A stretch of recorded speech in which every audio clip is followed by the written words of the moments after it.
Moribas Soros. He was an enigma, a distant figure with almost no dealings with the Imperium.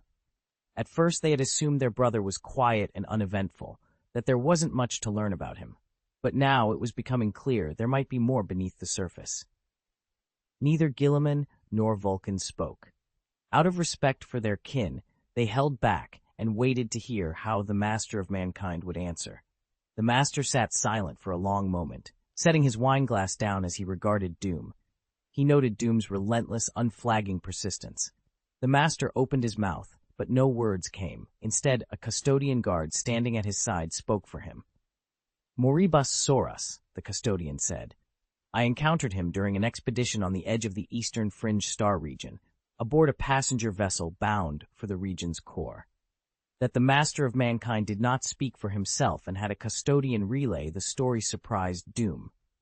The Master was taciturn by nature. He seldom addressed mortals directly, preferring a custodian to speak in his stead. Of course, there had always been exceptions, but this was not one of them. The Master of Mankind spoke sparingly to his sons.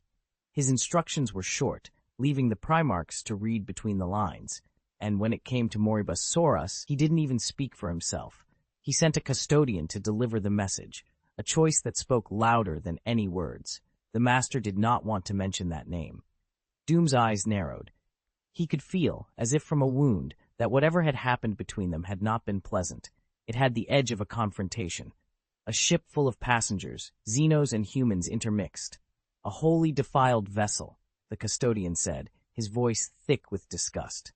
Whether that revulsion was the Master's or the custodian's own, it was unmistakable.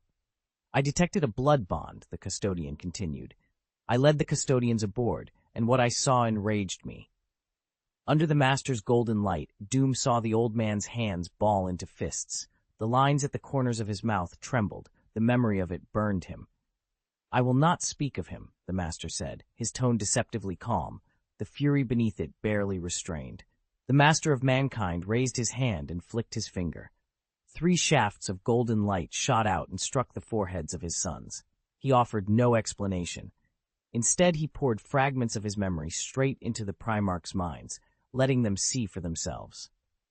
Guilliman and Vulcan closed their eyes as the images settled in. Within a second, both wore expressions of raw, stunned horror. They fell silent, faces drained, as if the memories themselves had taken their breath away. Doom, who had felt a beam strike him as well, broke the silence. What was it? He asked, bewildered. He had been touched by the light, but had received nothing. The Master looked helpless. Guilliman and Vulcan turned to Doom with puzzled faces. They could not understand why the same light had yielded no visions for him. For the two who had been reached, the effect had been absolute. An irresistible will, pressing into their minds, and a memory implanted so deeply it felt like something they had lived themselves. Only the Master knew the reason. He had felt his power growing, and quietly had wanted to test the effect of his psychic reach on Doom. The result made him shake his head in helplessness. The psychic message sank like a stone into the sea. There was no transmission at all. The Master of Mankind felt conflicting emotions. He was frustrated that he could not send a thought to Doom, yet relieved that Doom's mind could not be touched either. If Doom could not be reached psychically, then chaos could not turn him. Still unwilling to relent, the Master reached out and took Doom's arm, pouring more of his will into the attempt. Doom's heavy brows drew together at the sudden movement. He did not pull his arm free. Instead, he stared straight into the Master's glowing eyes, trying to discern what was being done to him. A crushing, oppressive aura towered over the garden. Silence fell, and time seemed to pause. On the garden deck, a golden sun flared into being. The Master's power was godlike, like a supernova. His eyes burned like twin stars, and his whole body radiated blinding light. Vulcan pressed a hand to his face against the glare. All that met his vision was gold, and his own eyes, an inheritance from Nocturne, felt as if they might be scorched. Guilliman turned his face away. His heart hammered in his chest, a frantic drum urging him to run. The custodian guards stood like silent pines. The power radiating from their master was enough to make the galaxy tremble. The warriors of the 13th Legion visibly shook. Cold sweat ran inside their power armor and began to overload the servos. The clink of teacups stopped mid-sound. Every motion froze as if a temporal weapon had struck them. In the garden, flowers folded their petals, trees drooped their branches, and butterflies shivered. Even the dullest life forms felt a primeval, instinctive fear. Around His Royal Majesty, the turbulent warp drew back. Through the defilement and distortion, a vast golden sea rolled out, washing over everything. People and objects alike bent under that immensity. Nothing could resist it. Only one man seemed unaffected. He sat beside that golden sun with an ordinary, unreadable face. Doom watched as the master of mankind began to glow. In the brilliant light, the middle-aged man, grimacing with the effort, clasped the Emperor's hand and kept tugging, straining as if with all his might. Doom stared at the master of mankind, utterly baffled. "What are you trying to do?" he demanded. The master fell silent. Slowly he withdrew his psychic hold and let go of Doom's arm. Calm as if nothing had occurred, he picked up the empty cup before him and raised a hand to signal a servant to refill it. Guilliman watched, astonished, marveling at the sheer scale of his father's power. In its presence he felt no impulse to resist. Vulcan, his eyes slowly readjusting to ordinary light, turned to regard the master with a thoughtful expression.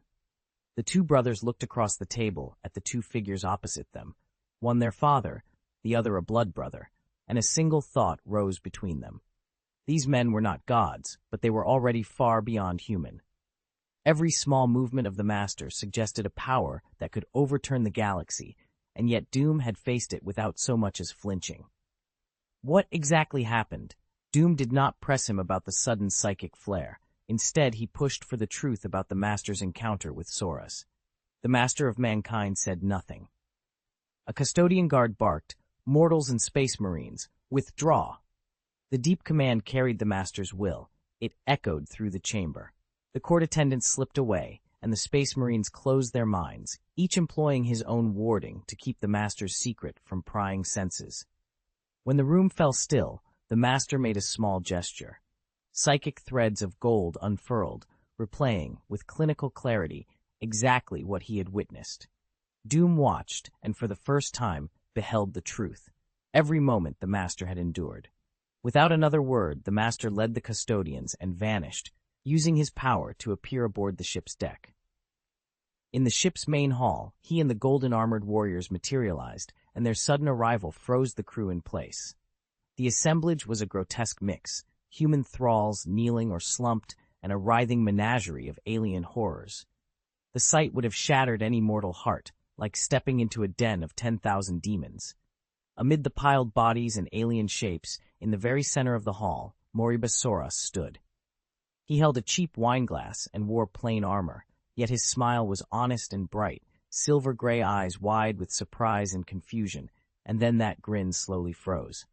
The projection shivered, mirroring the master of mankind's barely contained fury. The anger roiled so hot it seemed ready to explode. Doom understood in that instant why the master Arforth refused to speak of Soros. The master had two absolute taboos, Xenos and artificial intelligence. Soros, openly and casually associating with Xenos, had transgressed the first. If a mere mortal consorted with aliens, the master might temper his judgment, even grant mercy in rare cases.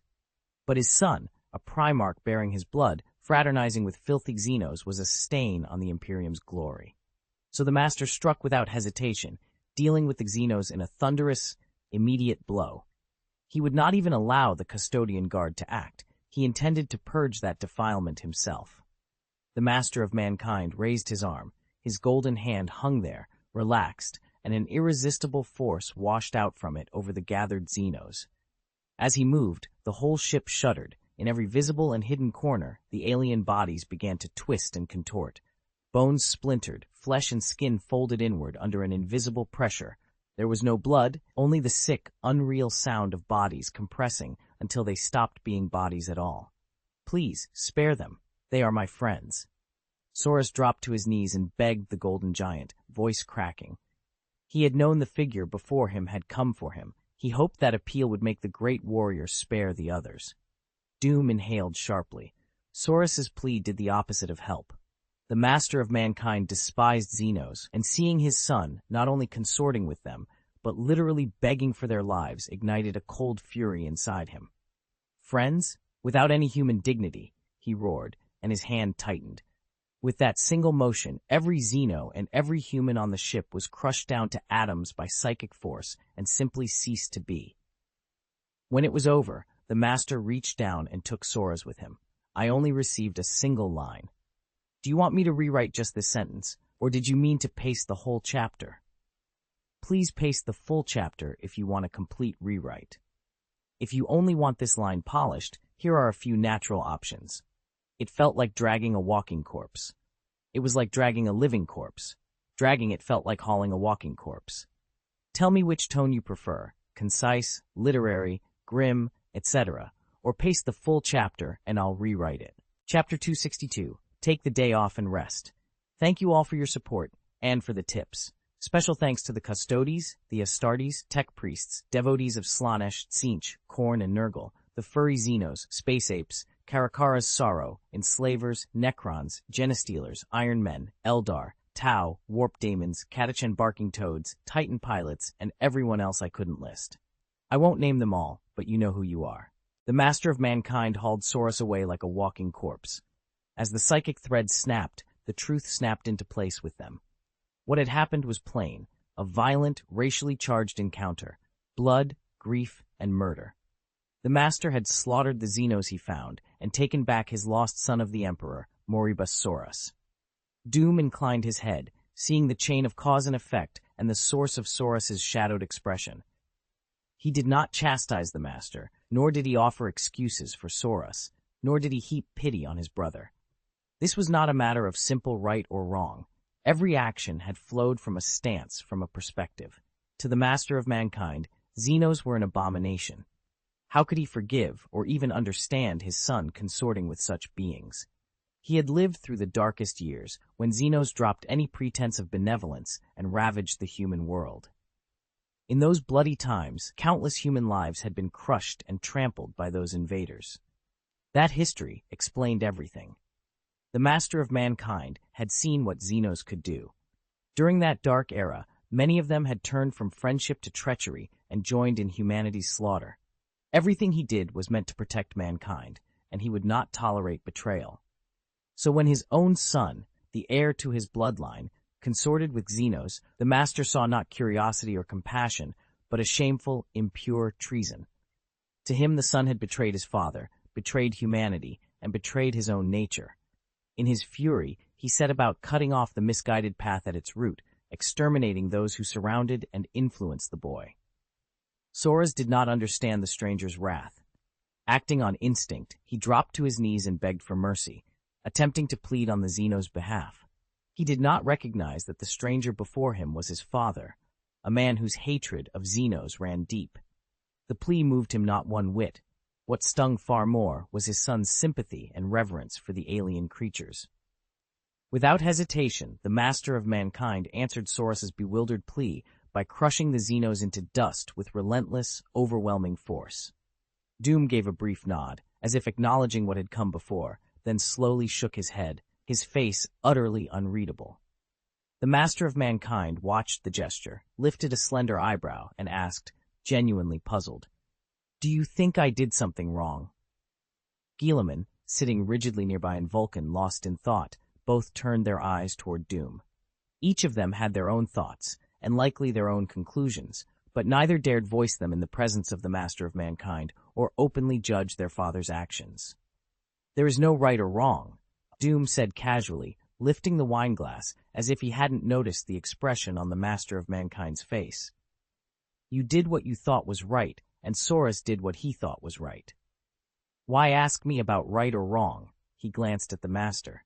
"I'm neither a party to it, nor a court or a judge. In your own mind, the answer was already there the moment you slaughtered his Xenos companions in front of Soros." Doom hesitated, a brief flicker of thought passing through his dark eyes. "Perhaps. Soros has an answer too. He's fighting for that answer, doing what he can to make amends for his regrets." The Master of Mankind fell silent. He let the words hang in the air and sank into his own thoughts. Regret was not a currency he dealt in. He never regretted his actions. There may have been a certain emotional clumsiness in how he handled Moribus Xenos companions, but in the strict accounting of facts, there had been no mistake. He sipped his wine, staring straight ahead, his gaze clearing as he set the matter aside. He gave no sign that he was moved. As Doom had said, neither of the two involved was strictly wrong. Each had acted according to what they believed was right. The master of mankind let the thought pass. He would not linger on the arguments of the moment. He was not only the father of the Primarchs, but the leader of Leons, and his mind was consumed by the future of humanity. He reserved only a scant measure of personal affection for his sons, a tiny remnant of the humanity he still possessed. That small portion of feeling was one of the few concrete traces of his human side, but it was not enough for the kind of intimate, mortal understanding a father might have of his child's tangled emotions. When he fell silent, the garden quieted with him. The custodes stood motionless, halberds in hand, guarding their master. The warriors of the 13th Legion lingered at a distance, speaking only in hushed whispers. Guilliman and Vulcan moved away together. Seeing the master's displeasure, the two brothers withdrew to confer in private. After they returned from the void, there were still things left unsaid about the uncertain future. Doom drained the last of his wine and lay back on the grass, his bronze skin a sharp contrast to the green. He propped his head on a strong arm and turned his gaze toward the center of the garden, as if trying to peer through the present and see the shadows of yesterday. In his mind, Saurus's tall, slightly gaunt figure rose up, silver-gray eyes that seemed to hold a hidden ocean. On the surface he looked unnervingly calm, but beneath that calm roiled violent tides. What kind of wounds had the master of mankind's heavy-handed dominance, cutting like a merciless blade, opened in his silent brother's heart? Doom couldn't begin to fathom it. All he knew was that Saurus would not let it go. He must be nursing a deep resentment, perhaps even planning some form of retaliation against the master. Doom closed his eyes. His thoughts raced, striking and branching like lightning. "Moribus Saurus," Doom murmured, "how exactly are you going to take your revenge?" As the sequence of events snapped into place, the fog in his mind cleared. Saurus's odd behavior suddenly made sense. He wasn't a fool. He couldn't possibly strike the master of mankind outright. No one could. The more one understood the master's reach, the more helpless even a Primarch would feel. If Saurus couldn't confront the master directly, there was only one alternative: attack from the flank. Destroy what the master treasured. What did the master of mankind hold above all else? The Imperium of man, humanity itself. Doom jolted upright on the grass, eyes suddenly razor-sharp. He stared at the master, who seemed to be resting with his eyes closed, and felt his jaw tighten. He had seen the darkness in Saurus's heart.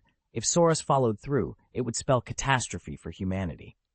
The master of mankind felt the weight of Doom's gaze and opened his eyes, puzzled. "What are you thinking?" he asked. Doom hesitated. "You should." He cut himself off, craned his neck to make sure no one else was nearby, and lowered his voice to a whisper. "You must contact Alfarius at once and have him put Saurus under a full investigation." "Are you worried he will turn on me?" The master of mankind smiled faintly, touched by Doom's concern. Saurus had indeed done a few troubling things, but the master had allowed them. Small transgressions he tolerated, in the hope that his son could use them to vent whatever inner pain twisted him. Doom's dark brows knit together. He regarded the master of mankind with the sort of look you give someone who has missed the point, and in a low voice said, "He can't touch you, but he can make trouble for your Imperium. I now strongly suspect that the intelligence the Rangdan gathered about the Imperium and about the Second Legion," he paused, choosing his words with care, "is connected to Saurus. The Second Legion may have been completely unaware of their Gene-Father's actions. All the legionaries had ever felt was that their Primarch disliked them. Doom, however, had put the pieces together. Saurus did not dislike his legion. On the contrary, he loved his sons of the Emperor. What he feared was that when the truth came out, the master of mankind would be blamed and the whole legion would suffer for it. Doom methodically stripped back layers of inference, using the fragments of information at hand to sketch the broad outline of what must have happened. The finer details remained elusive. How far had Moribus Saurus gone? By what means had he acted? Had he colluded with Xenos? Those were questions that demanded careful forensic investigation. Speculation and circumstantial inference would not be enough to secure a conviction. "Is a secret investigation enough?" Doom asked. The master of mankind understood at once what he meant. He hesitated only a moment, then shook his head and set measures in motion. "Silence can trap a mouse," he said, "but sometimes you must do something the mouse can see, instill fear. If it lives in constant dread, it can no longer run loose and cause destruction." He turned the words into orders.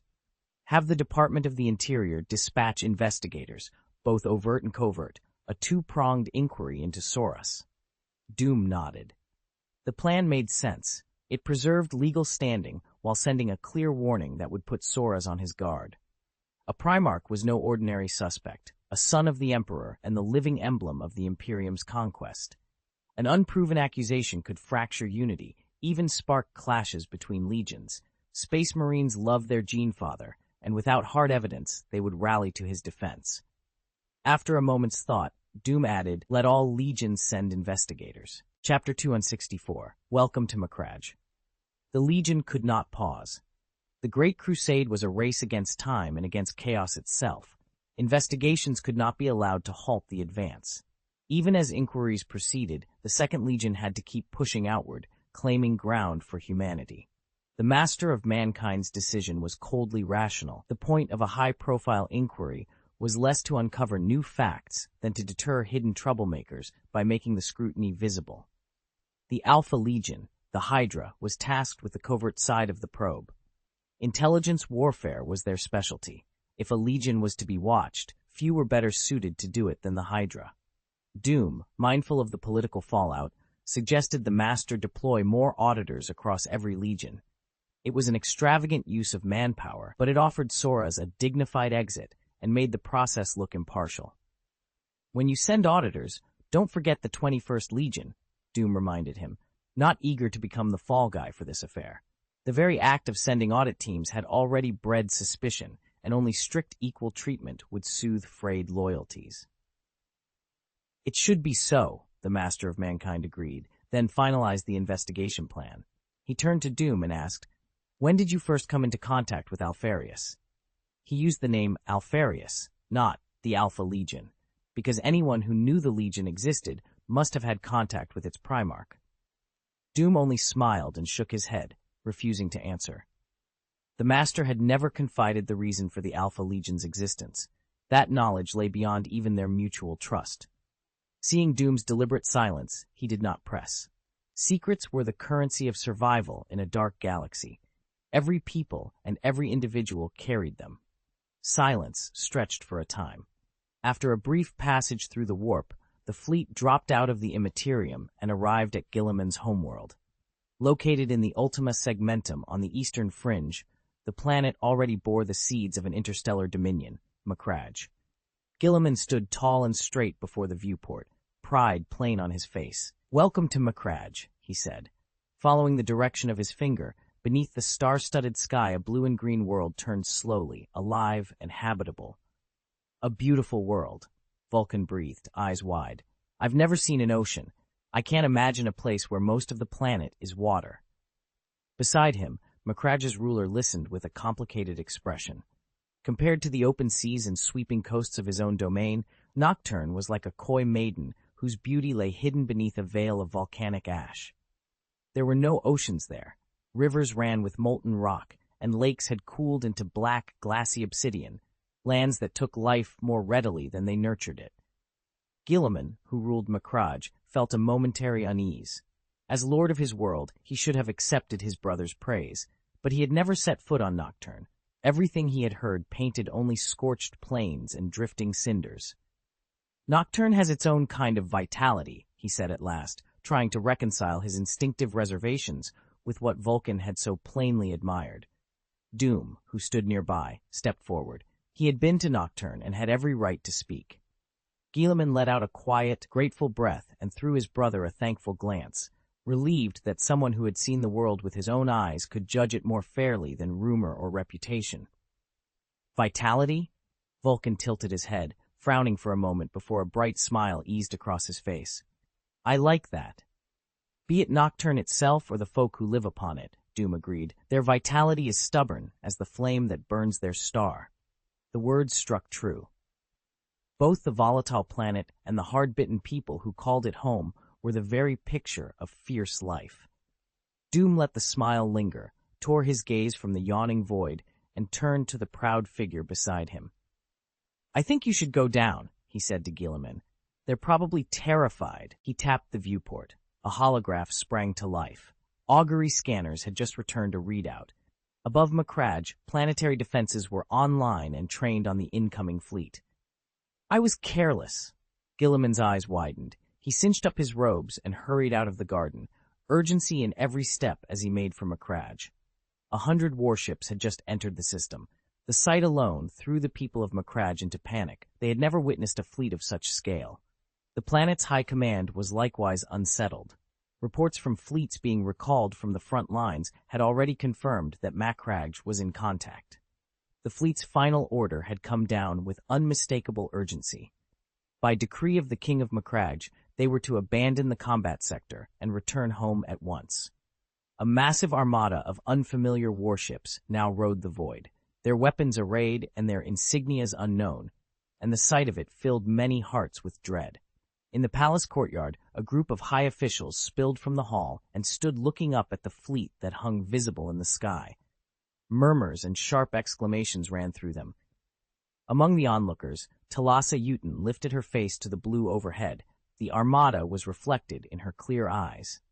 She leaned a hand against a stone pillar, fingers curling unconsciously.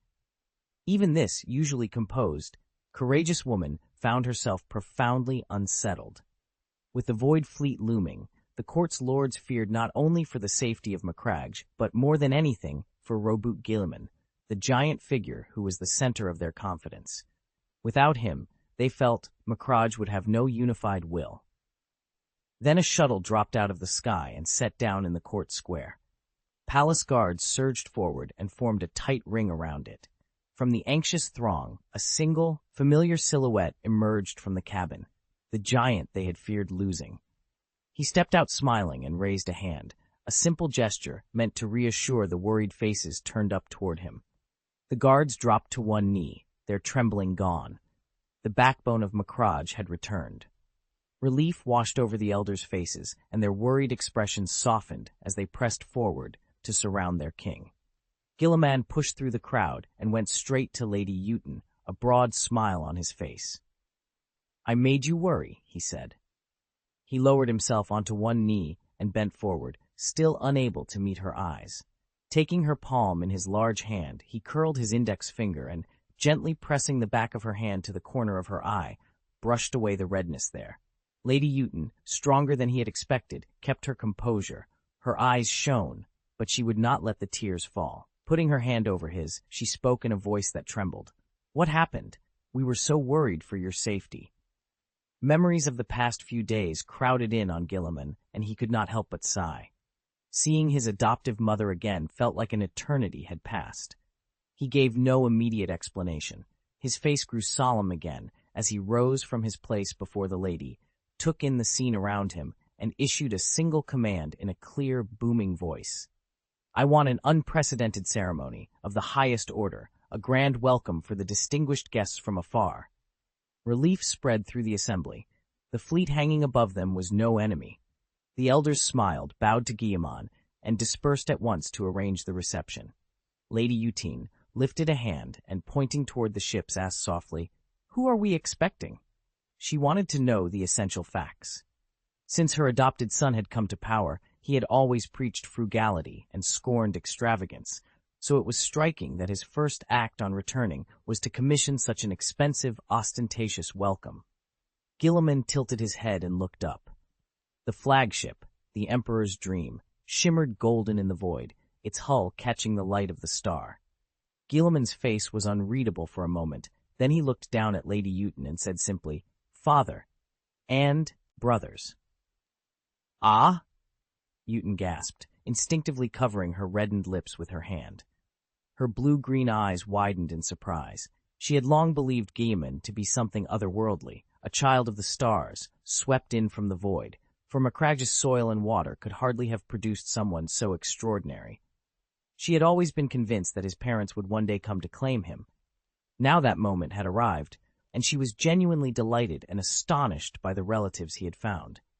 "This is a moment worthy of all Macrage celebrating," she declared, her joy unabashed and sincere.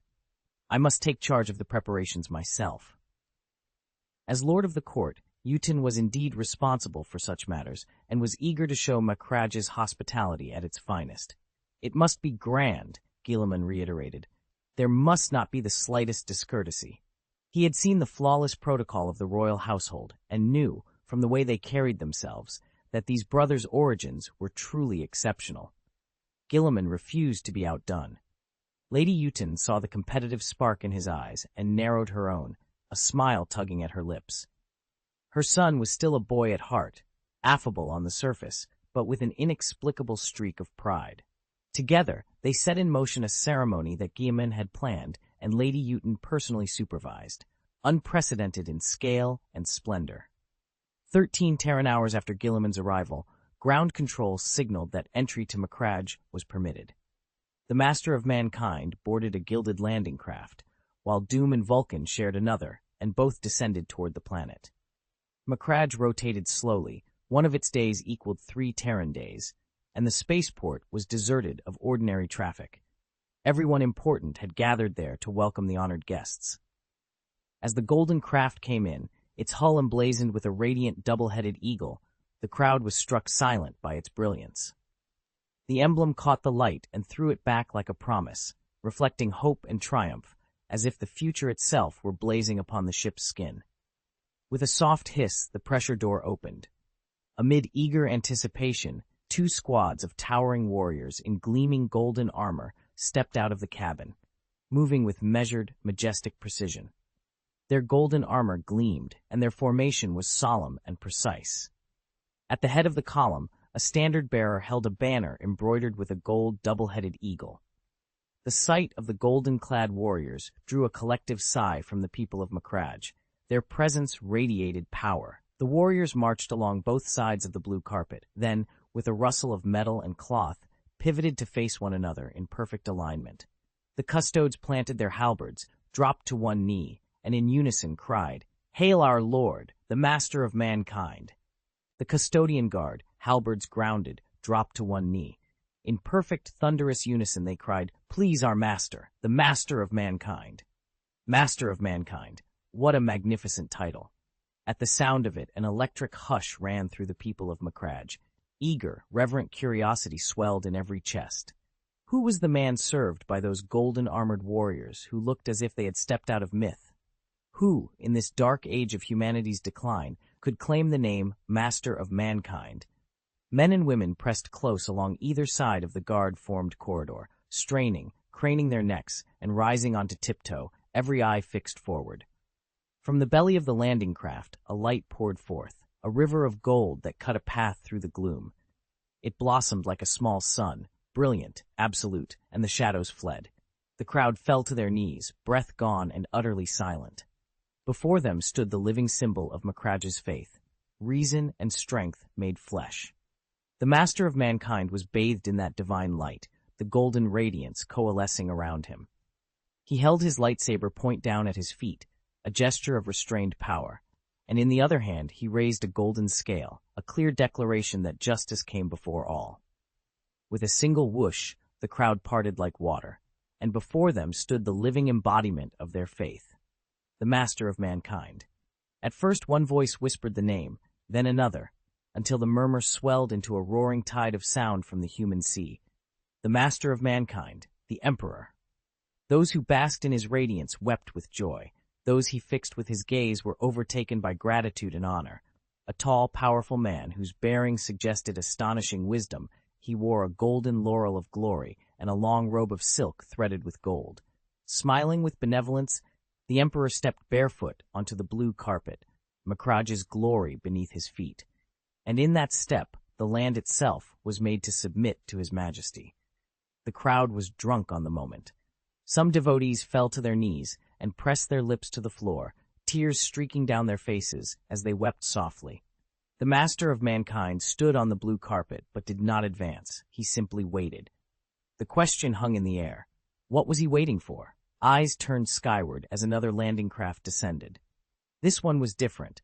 A streamlined hull swept with ornate patterns, its sides bearing the emblem of a laurel wreath entwined with a gladiolus, a symbol of unyielding strength. 2 squads disembarked, each with a distinct bearing. The white-armored troops were slightly shorter. Their reflective plates were etched with golden filigree, at once ornate and pure. They carried tall banners, a blue field charged with a golden-yellow gladiolus and laurel wreath, and marched in perfect unison, chests forward, heads high, radiating pride. The black-armored warriors were solemn and imposing, their presence austere and almost divine in its valor.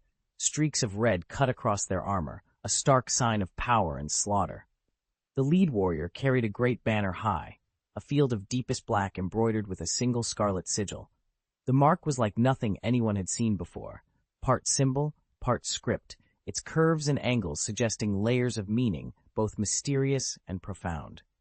2 formations followed, contrasting in height and in color, one cloaked in black, the other in white, yet their ranks and bearing made it clear they stood on equal footing, equal in status and honor.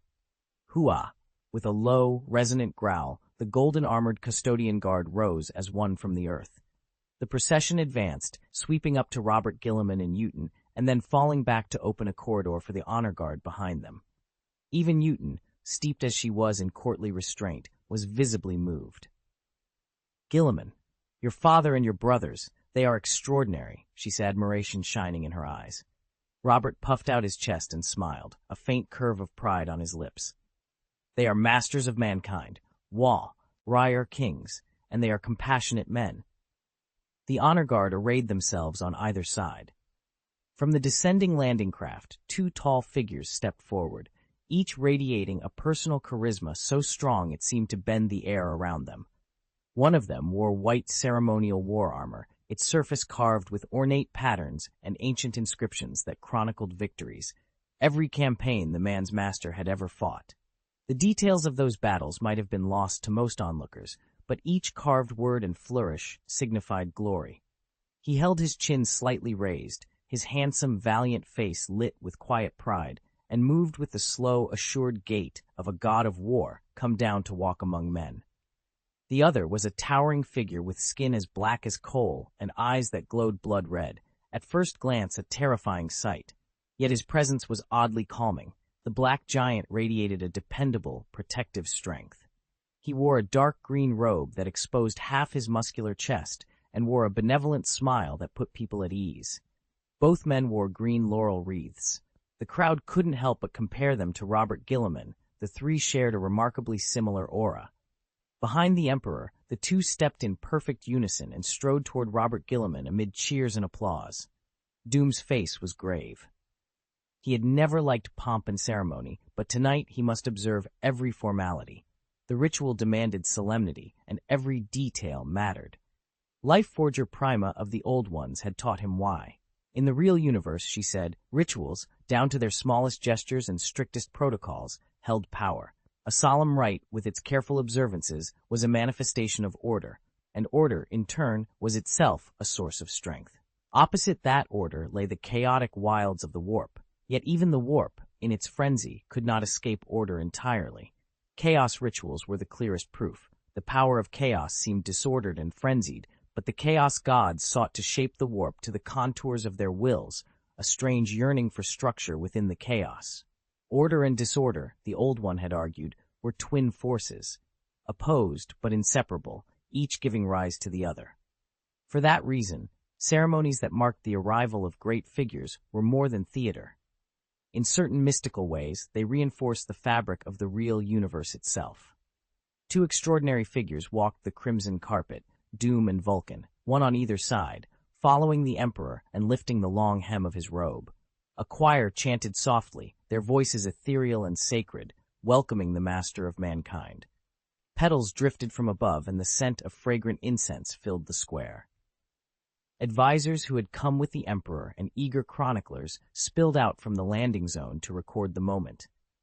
The master of mankind had once again found a sun in the vastness of the galaxy. At the far end of the carpet, Robert Gilliman fell to one knee. Around him, the senior officers of Macragge mirrored the gesture. Bowing his head, Gilliman saw a pair of bare feet before him. His mind tightened and his heart hammered like a drum. His body trembled slightly, as if bracing for the ritual known as the punishment of 10,000 lights. The Emperor's face was solemn, neither sorrowful nor joyous, as he looked down at the kneeling figure. He lifted his hand and slowly opened his palm. Two custodian guards stepped forward. One of them dropped to a knee and, with both hands, presented an antique wooden box. An attendant opened the wooden box and lifted out the green laurel wreath, an ancient emblem of honor and victory, and laid it in the Emperor's palm. Those watching him noticed then a raw burn across the master of mankind's right hand, as if he had just seized something scalding. The Emperor kept his gaze down. He held the wreath poised above Robert Gilliman's head, hesitated a moment, then spoke in a low voice. Robert Gilliman, the master of mankind, called the name of his gene son, the son who had been lost to the galaxy for so long. Guilliman, my son, the continuation of my line. In the name of the master of mankind, I grant you supreme glory, the power to overcome all, and the authority to rule the stars. With that he lowered the laurel. It slid through Gilliman's golden hair and settled upon his head. The crowd erupted in cheers. There could be no doubt now that Robert Gilliman was truly the son of the master of mankind. The king of Macragge had always been extraordinary. Today, every inexplicable event at last had its explanation. People liked simple explanations. Having inherited the blood of the master of mankind, Robert Gilliman was expected to succeed, and that expectation made some of the praise ring hollow. Doom felt the shift in the crowd like a chill wind, and for a moment regretted it. Mortals always wanted reasons they could understand. Once they learned who Gilliman was, it became tidy. He had to be great because of his bloodline. Suddenly, every triumph could be dismissed as only to be expected.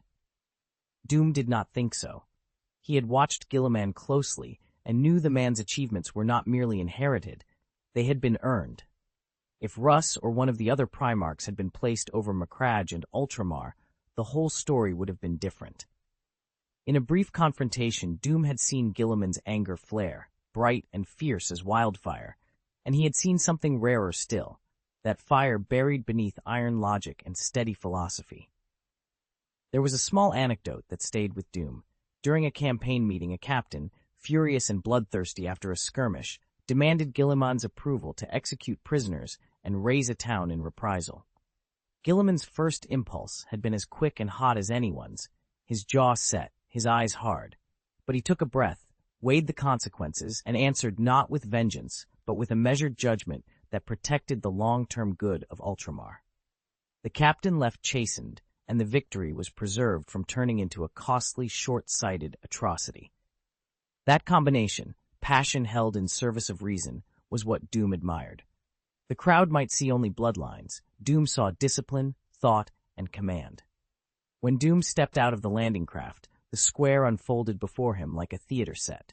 Flags and pennants snapped in the breeze, hung from poles and balconies, and his eyes traveled over them before settling on one in particular.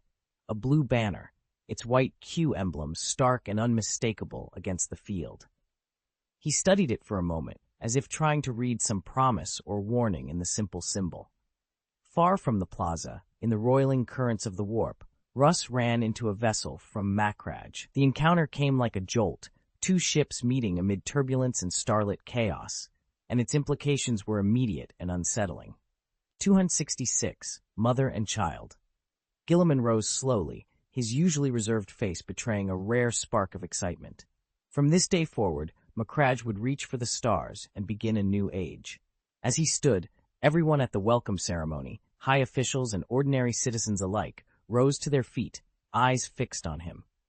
Gilliman moved to stand between the two towering Primarchs, lifted Doom Novik's arm and steadied Vulcan's forearm, then shouted for all to hear, "My blood brothers."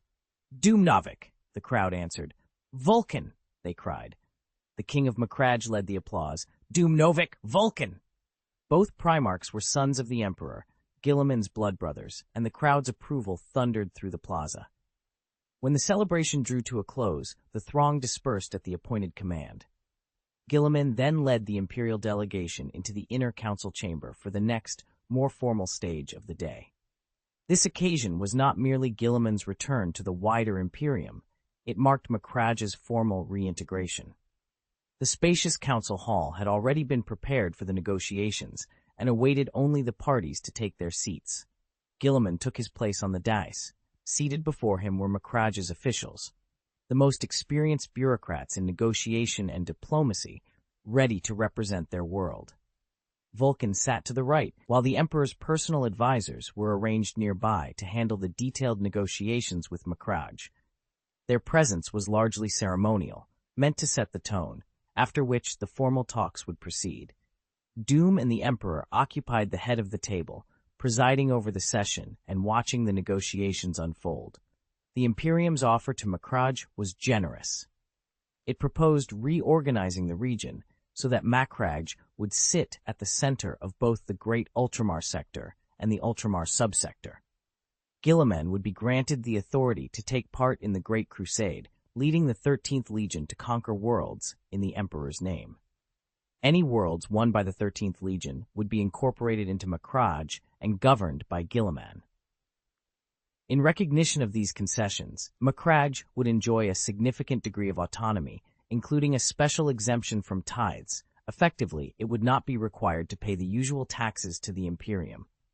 In return, Macrage was expected to commit all of its resources to defending the Imperium's eastern end star territory, a vast region full of stars and populated by numerous Xenos species that constantly preyed on human worlds. The Great Crusade's commanders had long known they could not simply garrison every newly won world. To hold the frontier against the Xenos meant establishing a stable, loyal regime that would remain subject to the Imperium. Macrage's position made it ideal for that role, perched on the right-hand flank of the eastern end star territory, remote but defensible, and, crucially, under the watch of a Primarch. Far from the core, it might have been tempted to turn inward, but with Gilliman in command, it would not betray the Emperor. Assigning such a vital task to him spoke plainly of the Emperor's trust. With that broad direction agreed, the talk should have been straightforward. Instead, the devil was in the details. The negotiations became a grinding, intricate affair as officials from both sides squared off, arguing points of protocol, jurisdiction, and advantage until tempers flared and papers began to pile on the table. "You don't seem to like the atmosphere in there." The voice beside him was soft, intelligent. Lady Uten's greeting, polite but probing. Doom sat in the garden, having left the negotiation hall rather than listen to another round of petty wrangling over self-interest. It was all noise and maneuvering. None of it directly concerned him, so he had walked out the moment the debate turned to posturing. Lady Uten poured him a cup of clear tea. Doom smiled politely as he watched. "The squabbling of politicians," he said, "isn't really a clash of minds so much as vultures fighting over carrion, greedy and tedious. Asking for the moon and then bargaining it down, probing every nuance and probing for a bottom line, it gets tiresome if you watch too much of it." Uten blinked. The man across from her was unusually frank, hardly the measured wisdom one expects of a Primarch. "Lady," Doom warned as the tea threatened to overflow, "it's about to spill." "Oh," Uten set the kettle down quickly. "Forgive my clumsiness." She straightened, then spoke more carefully. "What is your impression of Roboute?" she asked, sitting before the Primarch. She was referring to her adopted son's brother. Roboute, the 21st and youngest of the Emperor's sons, might be the youngest, but everyone knew the warrior king's place in the Imperium, second only to the Emperor himself. Doom's opinion of Gilliman mattered. When the woman asked her question, Doom noticed the worry etched on her face, a mother's anxiety for her son's future. He had seen that same look once before, in Queen Daisy's eyes. For a moment, the golden-haired, blue-eyed queen seemed to overlap with the woman standing in front of him, and Doom went a little still. "Unremarkable." After a brief, distracted pause, he answered. The word felt odd on his tongue, 4 letters that ought not to fit a Primarch. And yet Doom meant it. Compared to his brothers, Gilliman simply did not stand out. He lacked the wild, elemental charisma of Russ. the uncanny personal magnetism of Horus, and the showy brilliance of Fugan. Each Primarch carried his own strength. Beside them, Guilliman seemed almost plain. He was methodical to a fault, a man of plans who preferred a map to a gamble. He had little taste for risk or adventure. In everyday company, he could be hard to warm to, always ready with advice. It came from a place of care, perhaps, but more often it read as nagging. Even aboard the Royal Majesty, where tempers were usually kept in check, the ever-patient Vulcan would sometimes grow weary of Guilliman's insistence on the smallest details. Unremarkable? Lady Uton smiled faintly. Then I am relieved. Her tone was easy, without a hint of affectation. After a long sigh, she poured a fresh cup of tea for Doom. Are you satisfied with that assessment? She asked. Doom lifted the cup, blew the steam away, and watched her from the corner of his eye. It's not high praise, he said. Exactly why I'm pleased, she answered. She set the teapot down with careful hands. Being unremarkable isn't something you'd want for most men, but for Guilliman it is a blessing. His great father gave Macragge autonomy, immense power in a single hand. If Guilliman had come across as too aggressive or ambitious, he would have drawn attention, become a target. Better that his brothers see him as plain. It won't inspire needless suspicion or jealousy.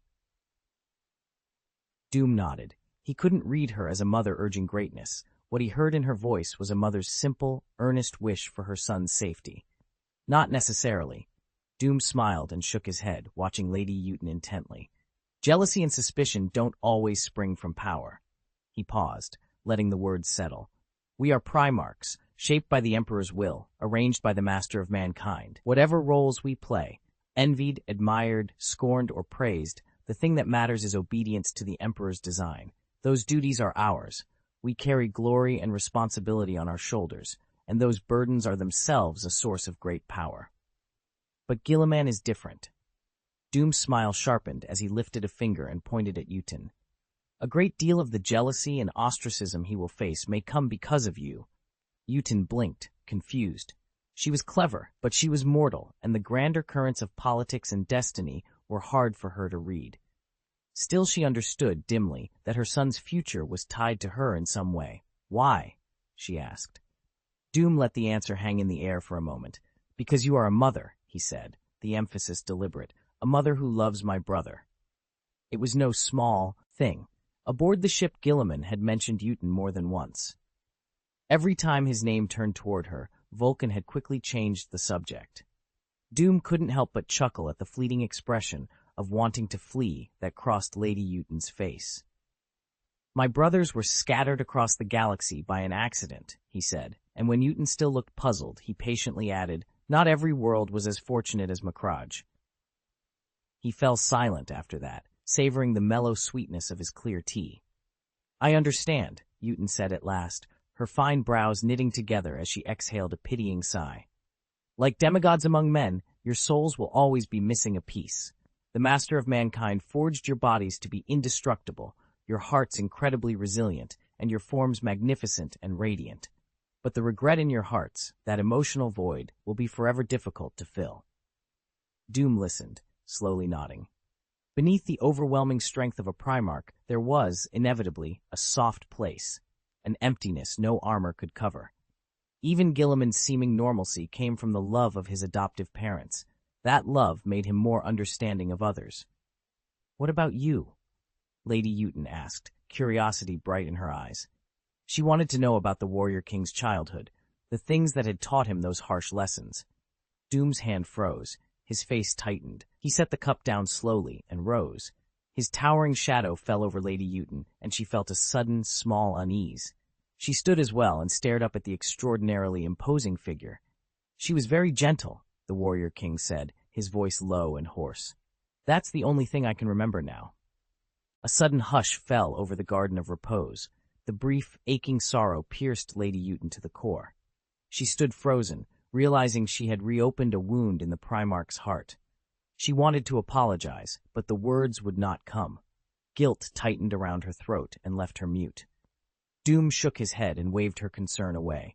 It was only an oversight, he said calmly, burying the pain so deep it never reached his voice. Life and death are things people must live through. Regret is unavoidable. He forced a comforting smile that did not reach his eyes. "My condolences," Lady Uton murmured, sighing with regret. She did not overanalyze the Primarch's composure. She assumed the Warrior King's mother had died peacefully of old age, and that was why he could speak of love so openly. Only the Doom Marines, bound to him by their psychic link, had seen the truth. For a heartbeat, a monstrous hatred had flashed through him like thunder and then vanished without a trace. "Lady, I must take my leave." Doom bent slightly, took Uton's arm with a gentle hand, and kissed her porcelain skin in farewell before turning away. She felt the warmth of his hand and the farewell threaded through his words. An apologetic look came over Lady Uton. She blamed herself for dredging up those painful memories and thought she had driven the Primarch to consider leaving. Not at all. Primarch Doom rose, a tall, imposing figure, and looked down at her with a shake of the head meant to reassure. "I've been away from the fleet too long. I must rejoin them." He paused, voice hardening with duty. "When you're searching for Xenos, the situation can change in an instant. As fleet commander, I have to be at the center of command."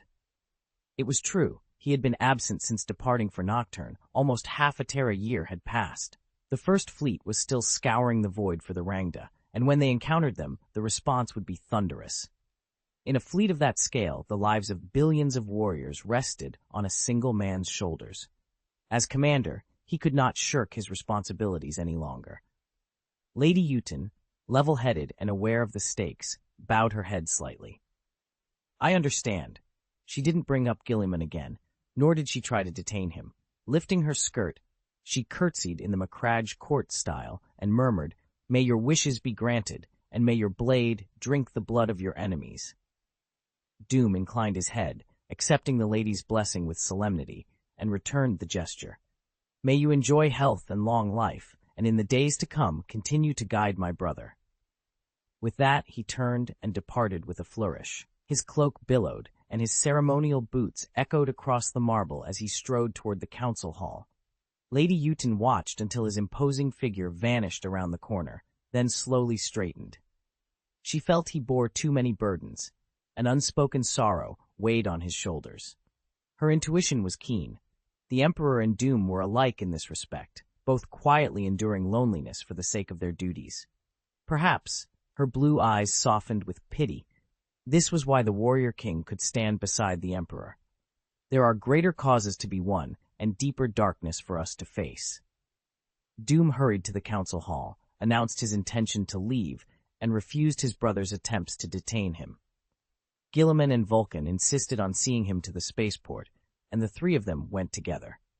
"I truly wish we had more time to speak," Guilliman said, genuine regret in his voice. He took Doom's hand in his great one. Sorrow marked his features, even as he offered a blessing. "May you find the Rangda soon. Then we will stand together against our common foe." Doom smiled and embraced Guilliman with sincere warmth. "Your first duty is to bring Macragge to order and assume command of the Legion," he said. "I will." After they released the embrace, Guilliman's face grew serious and hard. He met Doom's eyes and promised solemnly, "I will finish the integration as quickly as I can, and Joe in the Great Crusade. We will meet again someday." Vulcan clasped Doom's hand, and for once the stoicism of his dark face slipped away, revealing the quiet sorrow of farewell. "I look forward to fighting alongside you. Today's parting is for a future reunion." Doom drew his tall brother Vulcan into a long embrace. They stood there, listening to the rapid beating of each other's hearts and saying nothing more. When Doom finally released him, they watched as he climbed into the dropship's cabin. The Night Watch and the Legion warriors gathered into his honor guard and filed on behind him. The dropship's engines flickered to life, spitting a thin plume of cerulean exhaust, and its prow eased upward before slipping into the void. Only after the craft was a speck against the black did the two brothers turn to one another and allow themselves a small, rueful smile. The sadness of parting loosened its grip, and they began toward the council hall. As Doom had insisted, this separation was only for a later reunion. There were duties that had to be completed first. Macragge's integration into the Imperium was in full swing. Fierce negotiations to finalize major agreements and to define the rights and obligations of all parties were still underway. Only when those terms were settled and the Great Crusade had truly begun could he rejoin his brothers in the void. Back at the Royal Majesty, Doom shed his ornate ceremonial armor and returned to his customary attire, ready to attend to the work that would make that future reunion possible. A black cloak draped over his shoulders, pauldrons on his upper body, and half-plate covering his lower, he lounged in a loose, almost reckless posture that he surprisingly found comfortable. "Depart for the First Fleet's Void Station," he ordered. He sat in his cabin issuing commands, idly activating the holographic gaming console to kill the boredom of warp travel. Navigator Francisca's clear, cool voice answered as the Royal Majesty slipped out of real space into the warp. Warp lane locked. Warp engine activated. Gellar field engaged. Estimated arrival in 2 Terra weeks. After a short spell of relaxation, Doom shut off the game and made his way to the training deck to finish the session the Emperor had interrupted. The training deck aboard the Royal Majesty was always a hub of activity when the fleet wasn't at battle. Custodians, Doom Marines, Night Watch, Mortal Warriors, and detachments from other legions all used it to work off excess energy. The Mortal Warriors trained a little differently. Lacking the same level of individual prowess, their exercises emphasized coordination and teamwork. Holographic projections simulated wave after wave of enemies across the training ground as the auxiliary army ran a series of targeted exercises. Doom paused at the entrance and skimmed the posted briefing, quickly forming a clear picture of the scene inside. 3 auxiliary army legions, each 10,000 strong, were engaged with simulated Xenos on a staged Rangda battlefield. He nodded to himself. The Nur auxiliary army's morale was high and proactive. Every second was used to sharpen skills.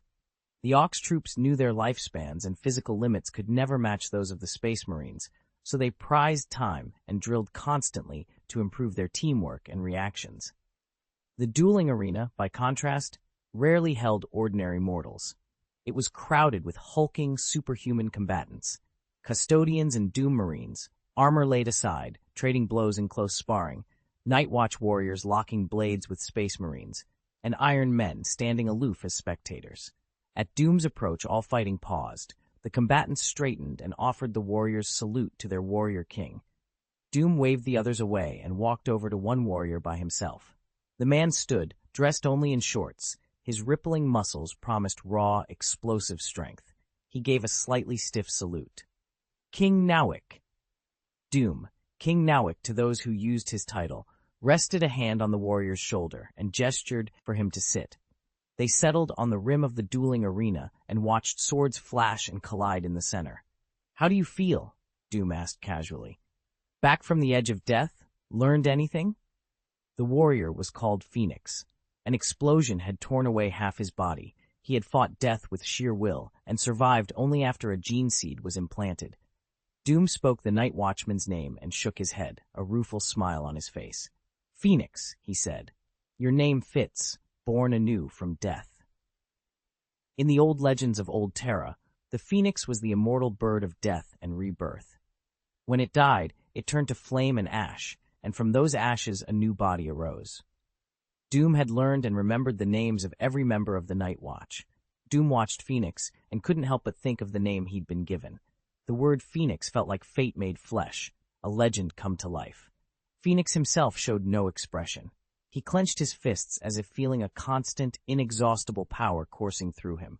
His reborn body was stronger than before. He no longer tired and always seemed to be at peak condition. "Sir, I'm confused." He let his arms drop, the latent power still humming beneath his skin, but his voice carried genuine helplessness. "What am I now, a Night Watch, a Doom Marine? Your genetic offspring?"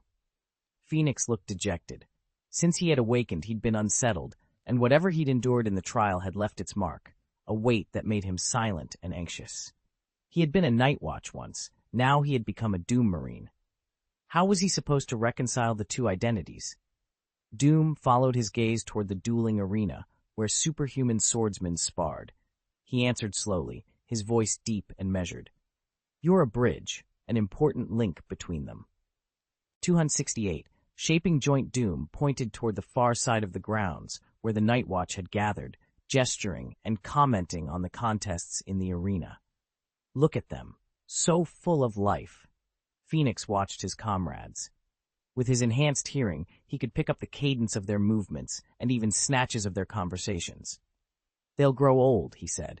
"One day their strength will fail. Hearts that once raced across the battlefield will be dragged down by aging bodies." Doom set a hand on Phoenix's shoulder. "Maybe you don't see it yet, but your arrival is a beacon. You offer a chance for warriors whose spirits never die to stand on the field again." Doom had always been kind to the Night Watch who followed him. Once that kindness meant only making their twilight years comfortable. Now it had taken on a new dimension, giving those who still wished to fight the opportunity to return to the fray. The Night Watch were steeped in warrior culture. They did not fear death, honored dying in battle, and held fast to their convictions. After 100 years on the front, some warriors grew weary. A few left the lines to become instructors at the War College, training a new generation. Many of the Night Watch, though, were not so fortunate. Once they left the battlefield, they slid into melancholy, watching their bodies wither while they lingered on memories of past glory. Phoenix's success had shown something else, that gene seed compatibility could renew old veterans and send them back into action. He believed that truth with his whole heart. He could not bear the thought of his predecessors wasting away, powerless. The idea that they might be restored comforted him. The loneliness that had weighed on him eased at once. In time, more Night Watch would accept the gene seed, and among them would arise many respected elders. "Now look at them," Doom said, nodding toward the Doom Marines, the Gene Sons seated in small circles. "They come from the stars. They are children of the void, people without a homeland. Brave souls who fight for humanity's future should not be left without a place to belong. I hope you can be the bridge that lets Nur accept them so that one day they'll have a place to rest." "I understand," Phoenix nodded, solemn and intent.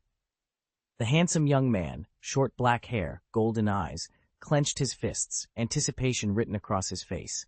He had never expected that. As a fresh graduate of the War College and a new recruit serving under King Nowak among the stars, anyone would place such hopes on him. "Good to know," he said. Doom smiled and patted Phoenix's shoulder. He was pleased. He had poured a lot of effort into this, and he wanted it to mean something. He wanted the Legion and Nur to begin integrating, to take a step in a better direction. With the important matter settled, he rose and moved to the center of the training grounds, where he took up light sparring with the Legion warriors and the custodians. How Phoenix would build those closer ties, how he would learn the Legion and how the Legion would learn him, was something he would have to manage on his own. Time passed. The Royal Majesty reached the fleet's rendezvous point, dropped out of the warp, returned to real space, and slipped back into formation with the First Fleet. At the fringe of a dying star system, far from the cluster of stars, a massive military force lay at anchor in the dim, lifeless void. The First Fleet had been assembled to find the Rangdan and to be ready for a major war at a moment's notice, and its scale far exceeded anything from Morse's era. 100 heavy battleships, 200 large cruisers, 50 aircraft carriers, plus destroyers, frigates, and a host of support vessels, nearly 1,000 ships in all. Scout ships were spread throughout the eastern End-Star territory, combing every direction the Rangdan might have gone. To staff the fleet, Doom pressed Naval Academy cadets into service, assigning them to the warships so they could study theory while afloat in the void. The veterans of the First Fleet, tempered by the Rangdan War, had proven themselves and now took responsibility for training the newcomers. Encounters with alien species were common during the hunt, and wiping them out became part of the recruits' practical lessons. Out here, time slipped by almost without notice. After Doom's return, the First Fleet had been continuously engaged in combat. Another 3 months slid by in that grim period of training through battle. "My lord, you have an astropathic message from Terra." Sophia stood at the bedside, her voice low as she roused her sleeping master. Doom swung his legs out of bed and moved toward the washroom with his usual unreadable expression. No surprise, only the steady acceptance that duty had come calling again. Sophia never disturbed him without cause. She handled most matters herself and did so efficiently. "Lord Malkador has sent a message." The calm clarity in Sophia's tone made Doom's eyes narrow. Direct contact from the Imperial Regent was rare. Malcador now wielded enormous authority. Some called him the Imperial Regent, others simply the Regent. "There is a human faction, 2 Terran weeks warp travel away," Sophia finished, relaying the astropathic communique. "The negotiations with the Imperium are almost finished. They're about to be absorbed." "That's good." Doom leaned back in the hot water and rubbed at his hair, enjoying the heat for a few seconds before replying. "Is there a problem?" "They have more than 100 core worlds." Sophia stood in the doorway of the bathing chamber, one hand raised to project a shimmering, holographic overview. The display floated in the steam, a vast, prosperous human alliance, its systems aligned in tidy orbits. They accepted every demand the Imperium made. No objections. They want to be folded into civilization as quickly as possible. Doom watched the simulation through the mist and exhaled slowly. "Assemble an assault fleet. We go there." He knew, without needing to be told, why Malcador had pushed this up the chain. The Elder had felt something wrong and had hoped Doom would take care of it. Doom accepted the request. The situation smelled of hidden crisis. The Imperium's merger terms were not charity, but instruments of the Great Crusade, tithes and treaties that stripped worlds one by one. No rational polity would willingly accept such terms without reservations. For a powerful human alliance, commanding over 100 primary worlds, to join so eagerly and without protest, that kind of zeal invited suspicion. The Royal Majesty put to sea again, leading an assault fleet toward the coordinates Malcador had provided. After a short, 2-week transit, the fleet dropped back into real space and found the star system waiting for them. There were no warships in orbit, only a handful of Department of the Interior vessels, lightly armed and poorly matched to an assault fleet. Doom studied the system with a grave expression. Beneath its outward calm, he felt a strange, disquieting undercurrent. The department quickly picked up Nur's signal and sent officials down to meet them and explain the situation. "Great Primarch, your arrival honors us beyond measure," their spokesman intoned as they approached. On the Royal Majesty's landing pad, Department of the Interior personnel knelt in succession, offering their respects to the Warrior King. "Monsignor, representative of the Imperial Department of the Interior, salutes you," their lead envoy proclaimed. He wore the department's robes, corpulent, pot-bellied, and with an oily complexion, and the insignia on his chest and the decorations on his shoulders marked him as no lowly functionary. The Imperium had clearly made thorough preparations for this negotiation. "Rise!" Doom lifted a hand and, keeping his composed expression, ordered the officials of the Department of the Interior to stand. He stepped into the dropship and gestured for Monsignor to follow. The craft was primed for departure, bound for the world below. Inside, the dropship was roomy. Doom took a seat on one side and turned to the interior official. "What exactly is going on?" Monsignor hesitated, then sat as well. His face was conflicted. He frowned and twisted his hands together. He began, searching for the words. Finally, he said, "The faction we're negotiating with is called the Shaping Union." At that name, Doom's pupils narrowed. A flash of thought crossed his eyes. Shaping? Shaping what form? The name carried an unsettling, hidden meaning. "The 5th Legion's exploration fleet found them and opened preliminary talks," the envoy reported. "They persuaded the Shaping Union to join the Imperium." The Primarch listened without expression. The envoy continued, voice brisk, as if reading from a dispatch. "The negotiations proceeded smoothly. The Shaping Union willingly abandoned their existing government and accepted incorporation into the Imperium." Monsignor shifted in his seat, rubbing his plump fingers together. For a moment his composure cracked, a flicker of worry and something like dread crossed his face. "I came with the Department of the Interior to oversee the peace terms," he said, voice lower now. "But I discovered many." He broke off, reaching up to scratch at his oily cheek. His eyes darted around the bridge as if seeking a safe harbor for his words. After a long, hesitant pause, he forced out a single syllable. "Strange." "Strange?" Doom's tone was a low, hard thing. The Primarch's gaze pinned the Monsignor in place. His presence made the little man shrink. "What kind of strange?" Monsignor trembled. The fat folds of his neck flushed. Sweat beaded at his temple. He drew a handkerchief from his sleeve with a trembling hand and dabbed his face. "Yes, my lord. he stammered. Strange. Very, very strange. Doom's eyes found him, cold and unblinking. The silence in the bridge expanded until it felt like pressure around their chests. No one else spoke. We will reach the surface soon, the Primarch said finally, voice soft but absolute. The ship's hum deepened as they descended, and the unanswered warning hung in the air between them. Then I'll take you to see it for yourself. You'll feel the strangeness I spoke of. Doom nodded once, silent, an acknowledgement rather than a question. Monsignor's words had been precise. This star system did carry an oddness to it, an almost predatory hush, as if a phantom hid among the lights and waited for unwary prey. The dropship dropped through the thin atmosphere with a steady, rattling descent. Wind moaned past the hull, the cabin lights shifted, and the craft shuddered as it pierced the lower layers. It settled on the planet with a soft thump, then powered down. When the hatch rolled open, a tidy line of officials stood on the landing pad, members of the Shaping Union, waiting to receive Imperial personnel. As Doom stepped out into the cold air, he noticed it immediately. The people of the Shaping Union were, as Monsignor had warned, unusual.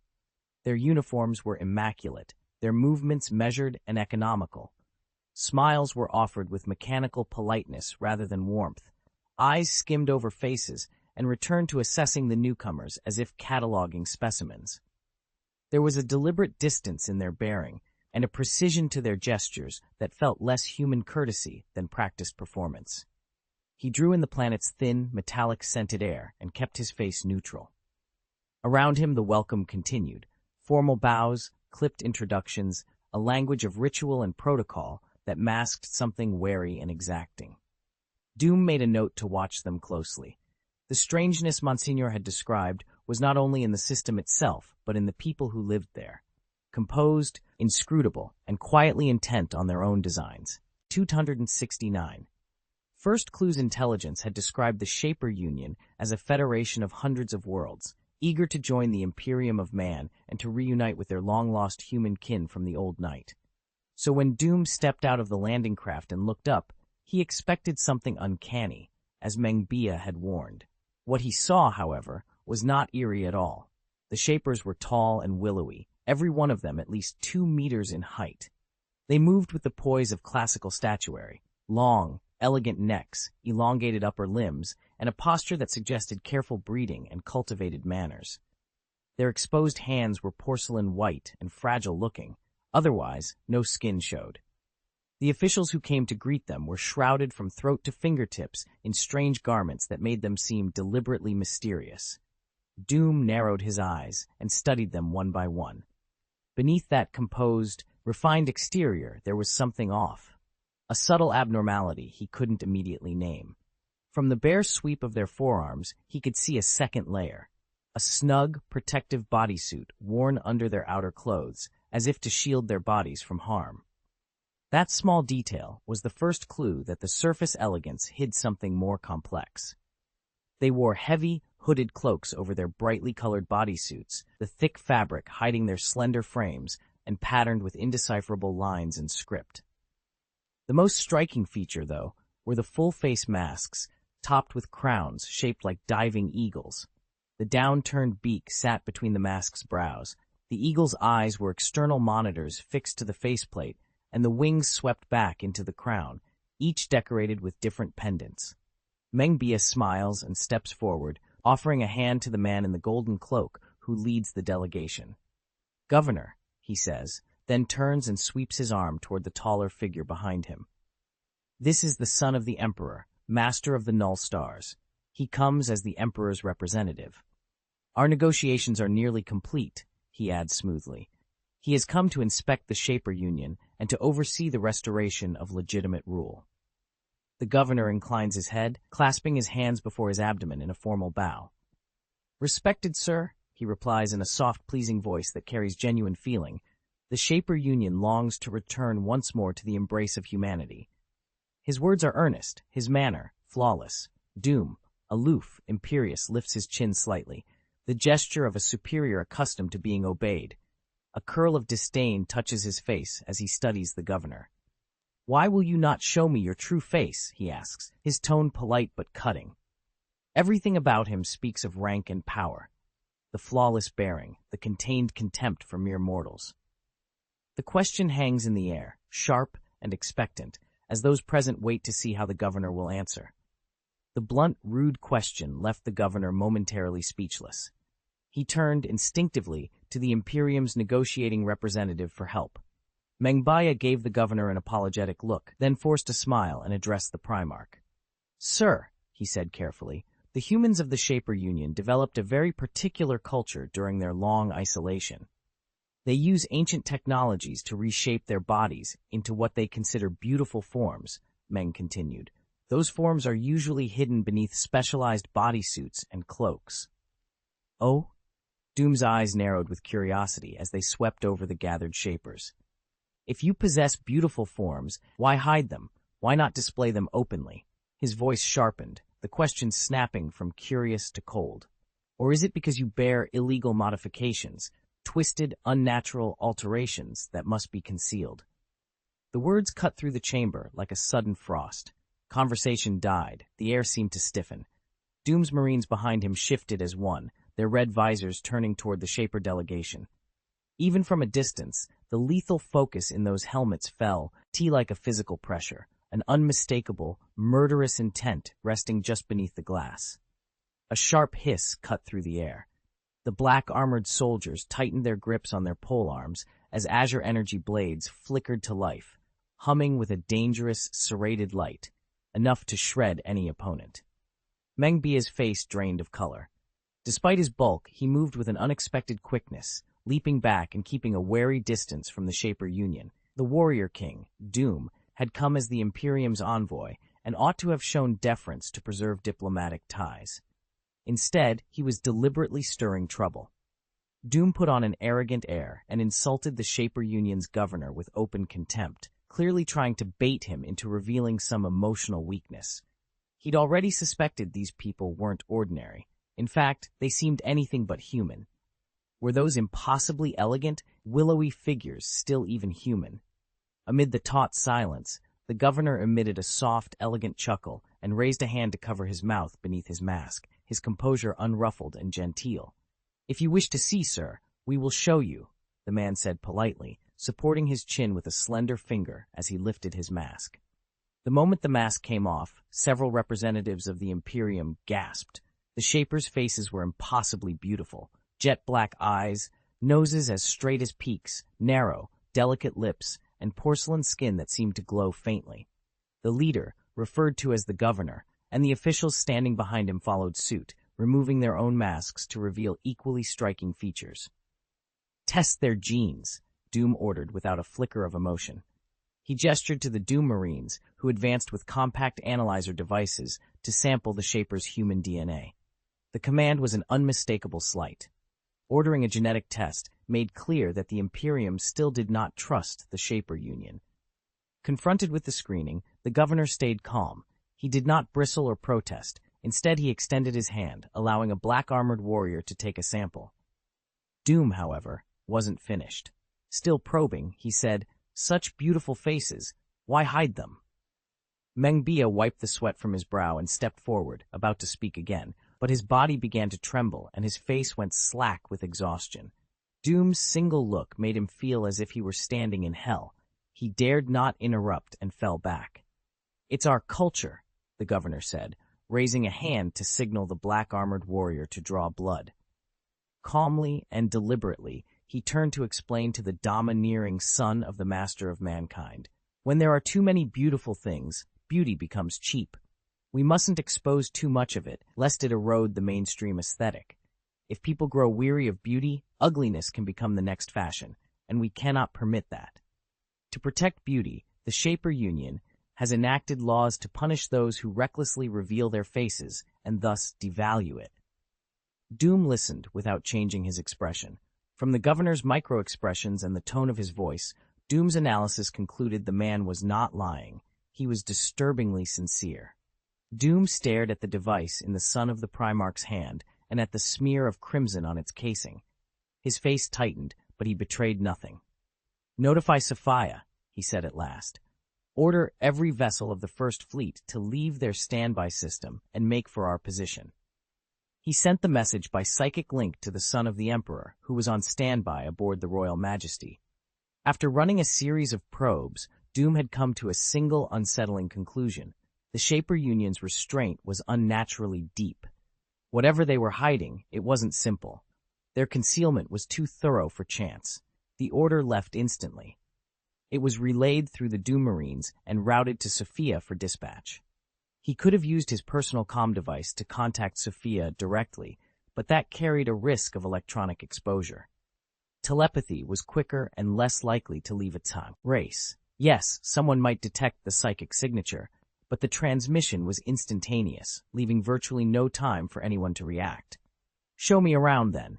Let me see the customs of the Shaper Union," Doom said, lowering his eyes and waving a hand in a tone that brooked no refusal. "Lead me to the most authentic streets. Let me feel the local life. It would be my honor," the governor without hesitation, unfazed by the son of the Emperor's condescension.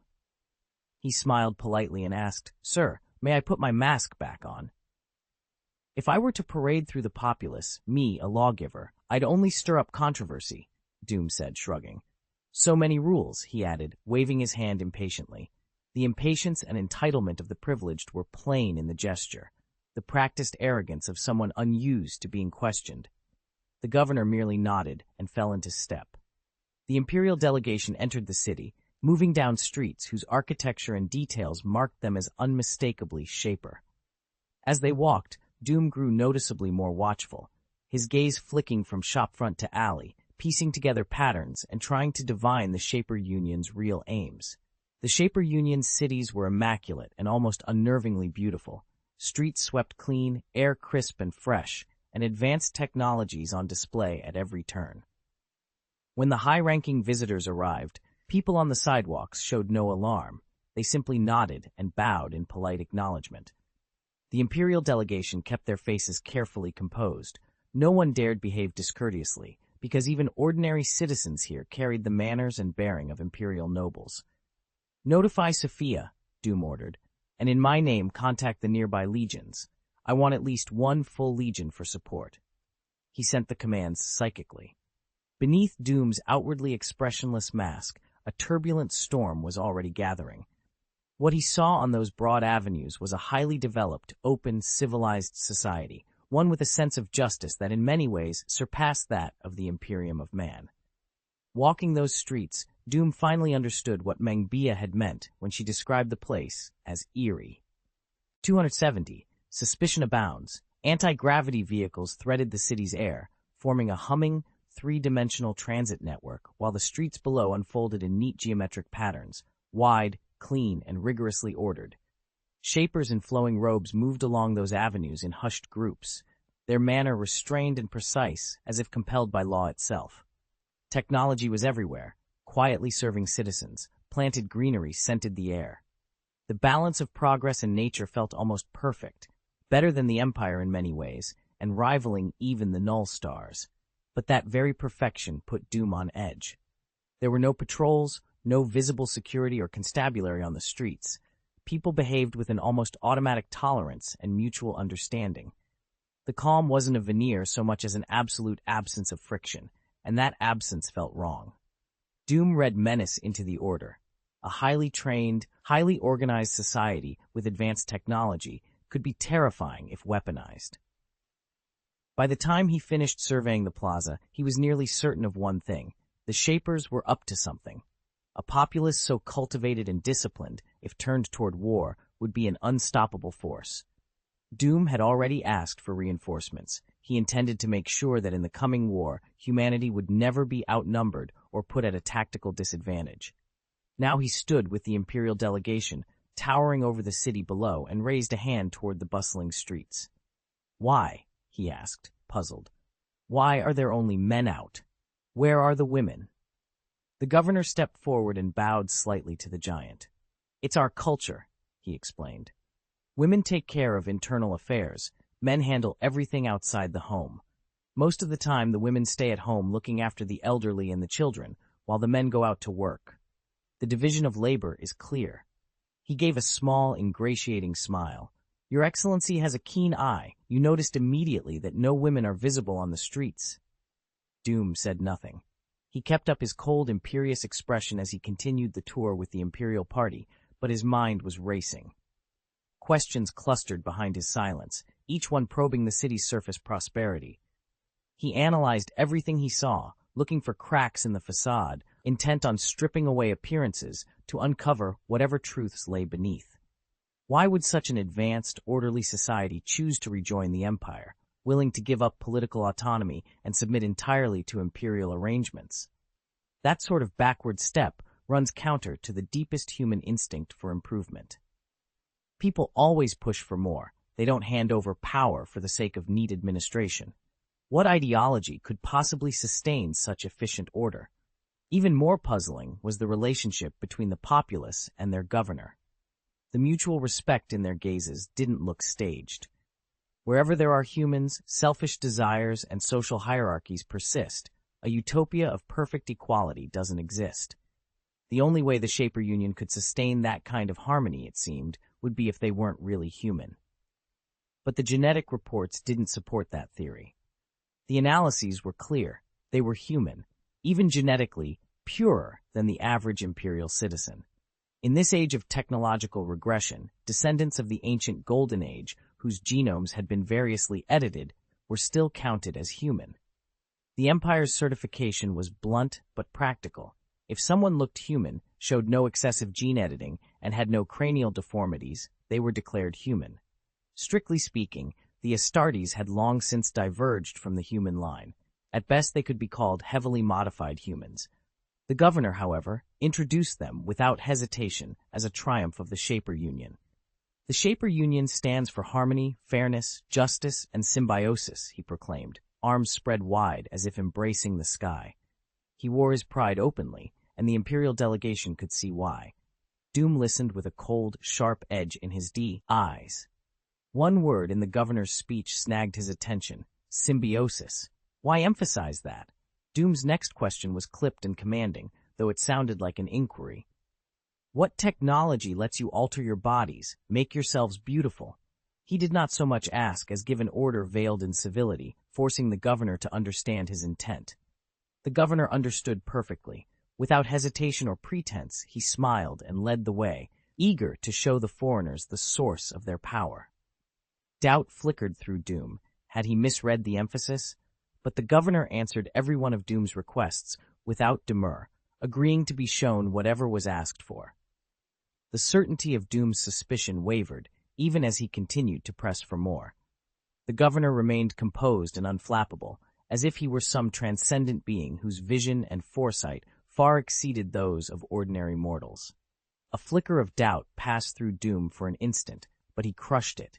His instincts told him the Shaper Union had a serious problem. They boarded a city hover vehicle, nothing ostentatious, just standard transport. The cabin was roomy enough that even Doom's tall frame didn't feel cramped. Watch every detail closely. Whatever they're hiding, it's buried deep, he ordered, sending the instruction down the psychic link to the Doom Marines. He watched the governor with the corner of his eye as the man chatted with Mengbia, looking for the smallest slip. Through the whole ride, the governor gave no hint of strain or deception. His demeanor was flawless.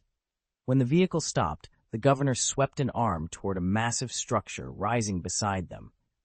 "Your Excellency, this is the Shaper Union's technology, the Shaper Temple," he said, introducing the towering building to Doom. "It originated in the dark age of technology and shaped us into our perfect selves." What met their eyes was a triangular edifice of dark stone, banded with reflective gilded strips. Its apex caught and threw back a warm golden light. The two long faces of the structure swept down almost like arms to embrace the plaza.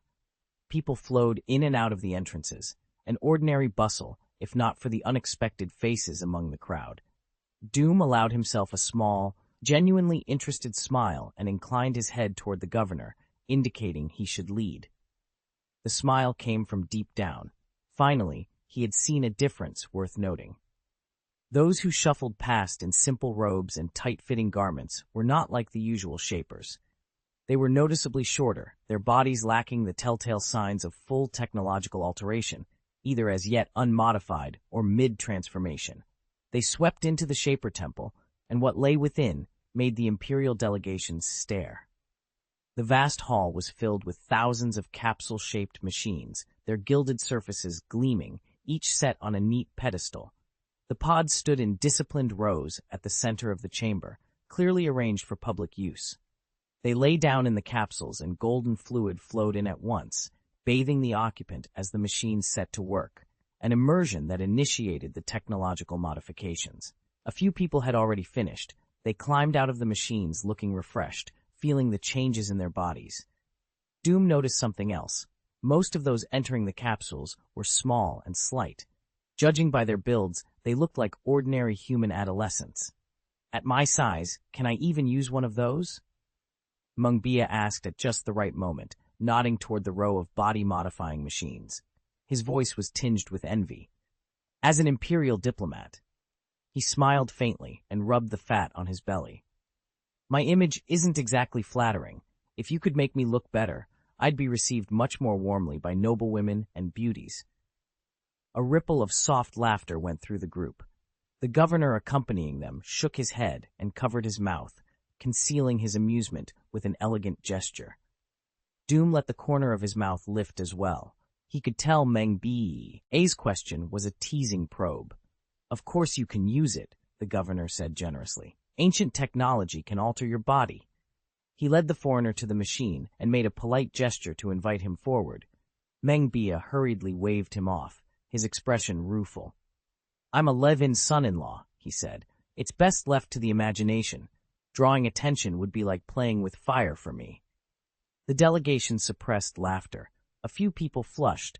Others looked on with pity, as if to say, you asked for this. The governor shook his head regretfully and returned to the group with an elegant step. Doom smiled, amused, but a conclusion had already formed in his mind. From Meng Bia's refusal, he'd learned that the Shapers were not secretive about their techniques. They were willing to share their shaping technology. A Doom Marine strode up to the machine, peered at the golden liquid within, then turned to the governor. I need to collect some samples, he said. At Doom's signal, the Marine moved into action and began preparing to take a sample of the luminous fluid. As long as it's used with the machine, there's no problem. It's just a nutrient solution, the governor said. True to form, he didn't refuse and waved the Doom Marine forward to use the apparatus as he pleased. The apothecary, Hippocrates, dug into his pack, drew a cup of golden liquid from the capsule machine, and clipped it to his belt for later. Doom glanced around, searching for anything else of interest.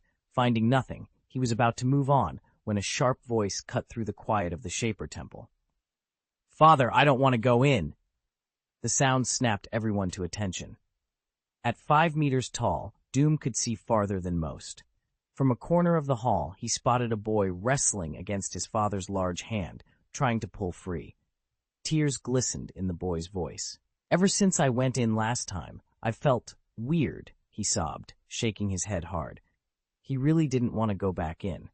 The governor hurried over and, gently stroking the boy's hair to comfort him, said to the father, Take him home for now. Let him adjust to the effects of the modification and bring him back when he's ready. 271. Uncovering Secrets. The governor dismissed the father and son with a curt gesture, returned to Doom's side, and bowed. I apologize for dampening the mood, he said. In the early stages of the Shaper process, many adolescents instinctively recoil from the modifications. They often complain of phantom pains. He stated it plainly and efficiently, the kind of explanation that implied the problem was known and that the Shapers had remedies ready. Doom inclined his head and stopped looking at the father and son. He let his gaze sweep the hall, a faint smile at the corner of his mouth. The Imperium of Man welcomes your incorporation, he replied gravely to the governor. Prepare the necessary arrangements. Representatives of the Imperium will negotiate the merger with you. Once the contract is signed, you will be members of the Imperium. Thank you for your grace. The governor's face was unreadable behind his mask, but his voice trembled with uncontained joy, the long-awaited dream finally fulfilled. The Shaper Union is proud to reach this moment. We have passed your inspection. Doom did not answer. He turned. His cloak fanned out as he departed with the Doom Marine and the Imperial contingent. When the last of them had gone, the governor remained standing, motionless and silent for a long moment. A colleague slipped up behind him, voice low and barely containing excitement. "Great Governor, everything went smoothly then?" "For now, yes," the governor answered softly, deliberately steady. He had to be. His tone was meant to instill confidence. "My glory will rise across the galaxy." "Don't be complacent," the man murmured. "That son of the Emperor from the Imperium of Man, he's not as simple as he seems."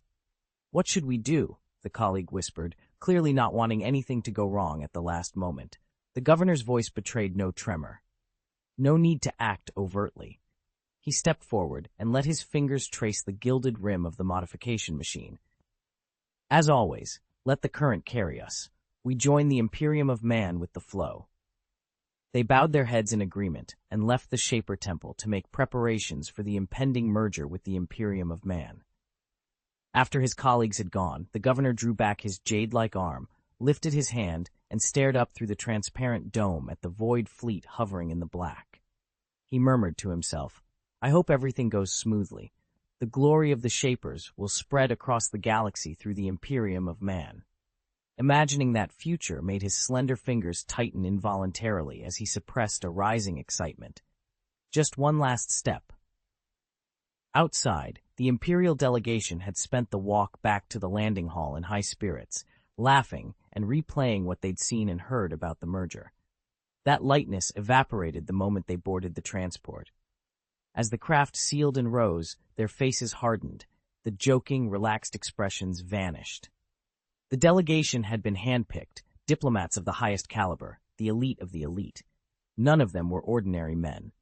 "Everything on the Shaper Union's homeworld was a facade," someone said grimly, and the truth settled over the cabin. Meng Bia's usually plump, jovial face had gone taut. He showed no trace of his customary humor as he cleared his throat. "Everyone, the situation is very grim." Meng Bia's words hung in the cramped cabin, and every member of the delegation straightened in their seats. "We still don't know what they're after," he said. "There is definitely something off about the Shaper Union. Their eagerness to join the Imperium of Man can't be without ulterior motives." It was the sort of problem anyone could see, especially the Imperium's veteran envoys, but no one interrupted. Meng Bia was only laying out the case, setting the stage for the Primarch's decision. All eyes turned to Doom for direction. The Primarch sat in the cockpit, massive and unconcerned, leaning forward with his elbows on his knees and his chin in his hands. "You conduct the negotiations by the book," he said. "Leave everything else to me." A quiet, private relief passed through the politicians.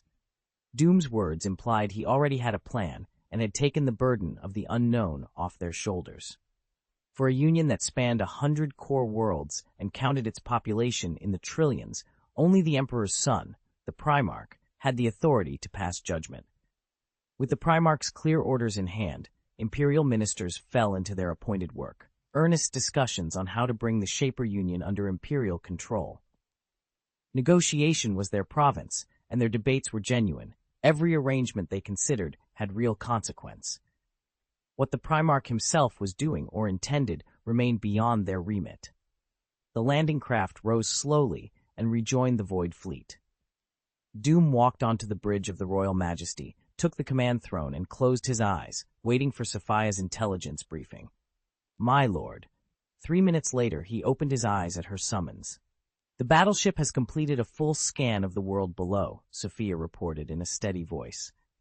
As she spoke, the bridge's displays shifted and reconfigured. Through the all-sky viewport, a wide holographic tableau resolved. The night hemisphere of the Shaper Union, a sweep of bright lights and mapped points of interest, spread beneath them.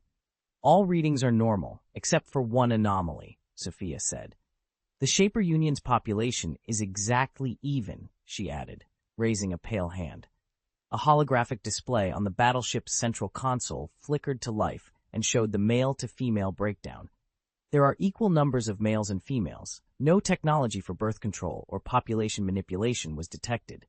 Their scans of the Shaper Union homeworld registered a population of 30 billion, 15 billion males and 15 billion females. The 1-to-1 ratio held across every age bracket, children, youths, middle-aged, and elderly. Family units were uniform, 1 man and 1 woman, who together cared for a pair of elders and produced a pair of children. Doom rose from his throne and, frowning, manipulated the hologram to drill down into the data.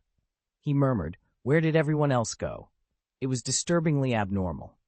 Similar ratios could occur by chance, but an exact, planet-wide one-to-one balance was statistically impossible.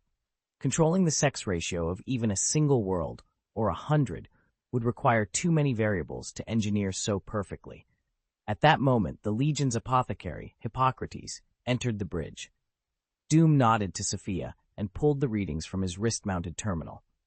After she skimmed the files, the nutrient solution analysis taken from the Shaper machines was projected before him. There were no contaminants. Its composition was exceptionally pure, and its potency several times that of ordinary nutrient solutions. How interesting. Doom smiled, shook his head, and peered down at the world below, curiosity burning in his eyes. The Shaper Union was baffling, outwardly prosperous and unusually open, yet beneath that veneer of generosity and candor lay a dark secret that never saw the light. They had abandoned everything to join the Imperium of Man, maintained a strict one-to-one male-to-female ratio, cultivated a strange, overly harmonious culture, each anomaly suggesting not coincidence, but design. Behind all those signs, Doom suspected, sat an overriding, absolute will that dictated the Union's every action. Send out the Iron Man. A cold smile crossed his lips as he settled back in the command throne. Let your brothers uncover the secrets the Shapers have hidden. To pursue the truth and expose the Shaper Union's secrets, Doom chose to dispatch the Iron Man. The Iron Men are always ready to pledge their loyalty, Sophia said, dropping to one knee as she spoke for the machines. They will carry out whatever mission you assign. Doom leaned back in his throne, a small, relieved smile softening his face. I trust them, he said, and I trust you. When the order was given, the Iron Men slipped into action. Their operation was covert. No one outside their unit knew what they were doing. Doom, as the mission's commander, only had confirmation that the operation had started. Beyond that, he had no details. He waited on the Royal Bridge for their report. 2 hours later, an Imperial landing craft broke atmosphere and settled on the Shaper's homeworld. Imperial negotiators disembarked and formally opened talks with the Shaper Union. In a shadowed corner of the landing field, unnoticed by diplomats and hosts alike, 3 slender steel constructs, cloaked in the craft's own shadow, melted away into the dark. We split up, one of them said in a low, synthetic voice. Safety decreases by 17%. Mission efficiency increases by 240%. Huddled in their concealment, the 3 analyzed and summarized the data they had already gathered. Their super-intelligent cores sifted raw intelligence and began running predictive models, simulations to forecast likely responses, vulnerabilities, and the next moves of friend and foe alike. The mechanical whisper of calculations filled the void as the Iron Men prepared to move deeper into enemy territory. Sophia had dispatched 3 infiltration specialist assassin Iron Men to carry out the mission at once. Their silhouettes were humanoid, forged from a composite that gave off no electromagnetic reflections and let them slip past almost every scanner. Their limbs ended not in hands or feet, but in 4 razor blades, shadows that seemed to swallow the night's light. Agreed.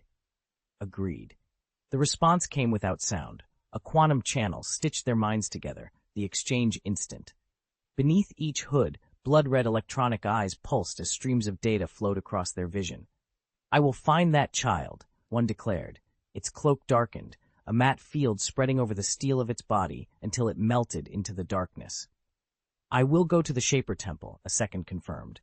It took a single step and its form vanished into the night. The last Iron Man looked up at the sky. One of its blade arms split open and reconfigured into a human-like hand. It grasped the sewer grate at its feet and pried it free. Nur's glory lives forever, it intoned. Without hesitation, the Iron Man leapt into the fetid tunnel below, disappearing into the sewer to begin its covert mission. 272, Covert Operations, KV-230, broke away from his companions and melted into the shadows of the buildings, a stealth cloak wrapping his frame. Technically, he didn't need it. His body, forged by ancient technology, already possessed a natural stealth field, but the mission demanded blocking psi detection. The Lord of the Stars suspected the target had a psionic signature, and any psychic sweep had to be foiled. He paused on a rooftop overlooking the city, recording basic environmental data and waiting for the incoming intelligence feed. Finding a single person in a crowd was hard enough. Finding a child who had met the Lord of the Stars only once and had refused to enter a machine was exponentially harder. His mechanical head rotated without pause, sweeping the streets and plazas as he rapidly compiled situational information. What passed for a head was little more than a smart chip, an electronic eye, and a razor-like antenna angled back. It was called a head because it occupied the central position above his upper limbs, exactly where a human would expect one to be. When the initial sweep was complete, 230 slid off the rooftop and moved toward a nearby communications antenna to link with the rest of the operation. KV-230 extended his arm with practiced precision. The indestructible blade bit through the outer casing of the data box, and his forearm unfolded into a connector, poised to plug into the port and access the Shaper's internal data exchange. He paused, then his cognitive chip spun up protection, hundreds of millions of virtual firewalls generated in an instant to guard against data-borne intrusion. Still not satisfied, he backed up his consciousness onto a spare chip as an extra failsafe against contamination. He was an assassin, an Iron Man bred for stealth kills, and caution and prudence were part of the core programming the Golden Men had installed. Click. With every precaution taken, KV-230 linked into the Shaper's network. A mimicry routine activated immediately, folding his consciousness into the stream so it looked like ordinary packets. It didn't trip the firewall. It slipped into the core and began quietly reading the files he needed. KV-230 wasn't greedy. He knew greed was the surest path into a trap. KV-230's consciousness slid past layers of classified archives and halted at the non-confidential tier, where it began an image search for the mission target. Over the quantum link, he reported, "Target data not found. Child cannot be located." There was no hint of sadness or anger in KV-230. He simply withdrew his arm, re-welded the data box shut to erase any trace, and waited for updates from his companions. Another Iron Man answered, "I've reached the shaping hall and am initiating a footprint scan." That unit linked into the footprint tracker. KV-230 moved at once, taking up a position on the building's edge and beginning to hunt for the signal from the shaping hall. A nano-sized tracker shot through the streets, following the footprints the companion had scanned. It threaded through crowds and traffic without hesitation, small enough to slip through cellular and molecular gaps, unnoticed by people and unimpeded by vehicles or structures. Tracker acquired. 230 dropped from the rooftop, following the bright marker that had lit up in his vision. At the other end of the complex, KV-117 had already slipped into the shaping hall and run into a different obstacle. He launched a footprint tracker and braided his way through the crowd without alerting anyone. With his perception blocker engaged, biological senses barely registered him. Walking past a Shaper felt no more invasive than a breeze. Keeping to the shadows, 117 tailed a staff member and drifted to the back of the hall. He siphoned off streams of data as he moved, watching the employees' every motion. The tasks were mundane. They mixed nutrient solutions, then injected them into the rows of shaping machines. On the surface, everything looked routine, mechanical. And then one of the workers spoke up. "The shaping machine's getting fatigued. It needs to rest. Let's call it for the day." Shaping machine, fatigue, rest. Those three words linked together, and after billions of calculations in an instant, 117 arrived at a single unavoidable conclusion. This was no ordinary machine. The dossier read oddly human, too human for something that was supposed to be a machine. Buzz, whir. 117 moved toward the staff, his vocal organ producing a disturbingly lifelike mosquito buzz. He brushed the exposed skin of a passing technician. The man cursed, "Damn mosquito," and slapped at his hand. A red spot, a smear of blood, marked the contact. 117 repeated the trick on several other personnel, collecting the DNA he needed for later. When that was done, he melted back into the shadows and avoided the last security sweeps. As the hall lights dimmed, the assassin launched into an almost balletic sequence, flips, rolls, and precise, silent steps that threaded him between infrared beams and electromagnetic scans. In a blind corner, he peeled back a grill, compressed his limbs, and slid into the ventilation shaft, intent on a thorough inspection of the shaping machine. Inside the duct, he paused. The multispectral electronic eye showed the ventilation full of a dense mesh, layers of wiring and netting running along the pipes. He readied himself to proceed, then stopped. As his electronic eyes extended, the mesh that had looked like a random tangle resolved into an ordered pattern. It was clearly part of the security system, an early warning array covering hidden compartments. 117 backed away slowly, crawled out of the ventilation shaft, and snapped the grill back into place. A thrill ran through him. If even the inside of the duct was guarded, whatever was concealed here had to be extremely valuable. He began to prowl the corridor, testing walls and conduits for weak points in the defenses. Meanwhile, deep in the city's sewers, KV-237 moved through absolute blackness. All around him, the soft, hissing chorus of scavengers, rats, cockroaches, mosquitoes, flies, filled the tunnels. Those pests had been remarkably successful, trailing humanity off Terra and into the galaxy. Drip, drip. The occasional echo of falling water punctuated the silence. A lesser mind would have broken in such relentless dark, curling up and sobbing. 237 did not flinch. His crimson electronic monocle swept the gloom, each sensor hungrily searching for the slightest anomaly. Then his acoustic pickup caught it. A faint sliding sound, splash, barely more than a breath against the sewer stones. He spun toward the source of the sound. The sliding noise was already receding, but KV-237 didn't hesitate. He tore after it, running until the distance between them shrank. As he closed in, the stray noises resolved into distinct layers. First, the thin, high-pitched wails of human infants. Beneath them, the wet, horrific clack of teeth on bone. Then, as suddenly as they had started, the cries stopped. The chewing stopped too. 237 froze, silent against the cold wall, fingertips pressed to the metal so he could feel the faint vibrations running through it. He triangulated the location, then eased back and lifted his blade arm until it lay flush against the surface. A narrow seam slid open along the smooth metal, and a nanobot slipped out and burrowed into the wall. His thoughts synced with the probe instantly. His visual feed dove past molecules into an ocean of cells, microscopic textures and bioluminescent pulses replacing the familiar shapes of the corridor. At first, KV-237 assumed the drone had breached the body of a rat or a cockroach. He guided it forward to get a better look. What it revealed next overloaded his processing core. For a heartbeat, his smart chip hiccuped and staggered. Beyond the wall opened a vast square chamber, its interior crisscrossed with an impossible tangle of threads, a woven mass like the nests of 10,000 spiders. A viscous pool of blood and minced flesh coated the floor. The nanorobot was burrowing directly through that layer. Around the room, neat rows of pipe outlets hissed open and dead people slid out one after another. Elderly, young adults, children, even infants.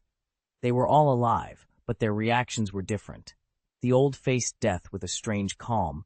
The young adults kept their composure, and the children and babies screamed in absolute terror. 237 turned his gaze to the center of the chamber and found something he couldn't at first put into words. It was completely transparent, its surface smeared with blood and tissue. From a distance, it looked like a single creature, but up close it resolved into billions of tiny translucent beings, clinging together to form one massive organism. The mass writhed, rolled, and chewed through the gore like a living machine. In an instant, 237 knew what it was. Not merely a swarm, but an intelligent alien, horrifying and organized, a caterpillar-like being made of countless transparent individuals. The creature reared up, and its mouthparts spat a tangle of fine silken threads that snared the nearby people. It hauled the struggling, living bodies toward its lamprey-like maw. Bones cracked and teeth met bone. Through its translucent flesh could be seen rows of rotating blade-like teeth, shredding meat and splintering bone. The children screamed and clung to one another in terror. Another web of threads swept over the crowd, binding dozens more. The creature dragged them in and swallowed them in huge, wet gulps. 237 showed no expression. He released a tiny nanobot and guided it into the pipe, then backed away while tracing the line's source. The probe reported back. The pipe's far exit opened beneath the base of the residential buildings. A cold, mechanical voice confirmed. Intelligence collected. Transmission complete. 237 forwarded every piece of data over the quantum link to the battleship. 273. Symbiosis? KV-237 finished relaying the intelligence it had gathered. When Doom heard the report, the usually quiet bridge of the Royal Majesty fell even more silent. Everyone had seen the rot beneath the Shaper's gilded city. The Shaper's world had managed a perfect 1-to-1 ratio of males to females in every age group, not by benevolent planning or genetic engineering, but by a far grimmer method. Surplus citizens were shoved into the city's pipelines and sent to be torn apart by alien predators. Doom had suspected atrocities, but the full revelation, its cruelty and scale, was worse than he had imagined. Still, Doom's voice was level. There was no outrage to be heard, no sudden impulse. His face betrayed nothing. "Continue collecting information," he said to the Iron Man. "Piece together the rest of the intelligence and record everything."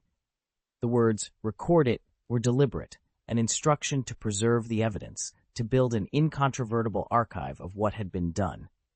Doom would wait, for the rest of the report to come in, for the picture to become complete, and for Imperial reinforcement to arrive. A fully organized legion had answered the call and was already riding the warp, heading into the Shaper's domain, making its way toward the city, into the sewers where the truth had come from. KV-237 waited nearby. It released a handful of nanobots so subtly they were almost invisible. The tiny machines hovered close and faithfully recorded everything. The alien ate with relish.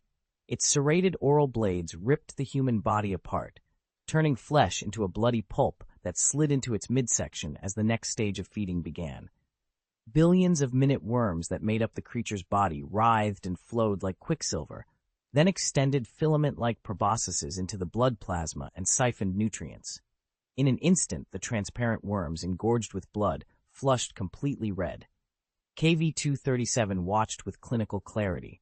The worms were soft and glassy, each lined with many delicate tentacles along both sides. Those filaments, so fine they resembled spider silk, interlocked tightly, allowing the individual worms to bind together and form a coherent, mobile body. The bloody paste was rapidly digested. Around them the remaining humans screamed, but the monster only gave a low, satisfied groan. In less than 10 seconds, the crimson tint faded as the nutrients were assimilated. The formerly translucent body shifted into a different, more solid coloration. The tiny worms began to disgorge, their proboscises expelling a golden yellow liquid that seeped through the gaps in the creature's skin and pooled inside its hollow body, congealing into a gelatinous mass. The being made of writhing worms started to move. A surge of worms spilled from beneath it and wriggled toward the cargo elevator. It opened its grotesque rictus maw and heaved the yellowish gel from its belly, spat it into the waiting lift. Ding! The automated elevator detected the cargo, sealed its doors, and carried the goo away from the blood-stained dining table. In the vast, desecrated room, the worm creature extruded thin, sticky threads again, lashing them around the humans one by one and hauling them into its mouth, beginning another round of feeding. There were no more secrets here. 237 departed. It recalled all its nanobots, engaged its cloak, and slipped back into the darkness to move on to other locations. KV-230, tracking the swarm of nanobots, finally arrived at its target. It clung to the apartment block's exterior like a four-legged gecko, its movements feather-light and precise, so subtle that even the most sensitive sensors would have trouble detecting it. The Iron Man designated 230 slipped through a gap in the window and into the living room. It picked the bedroom lock with quiet motions and entered the master suite. Standing over the sleeping couple, its articulated hand reshaped into a gleaming cold syringe. It pressed the tip to a throat and injected a precisely metered dose of sedative, strong enough to keep them unconscious until morning and prevent anyone from waking and interfering. When the job was done, 230 closed the door behind it and left no trace. With that potential complication taken care of, 230 moved on to the target's room. Clinging to the wall, it hung inverted above the bed and activated its scanner at full power.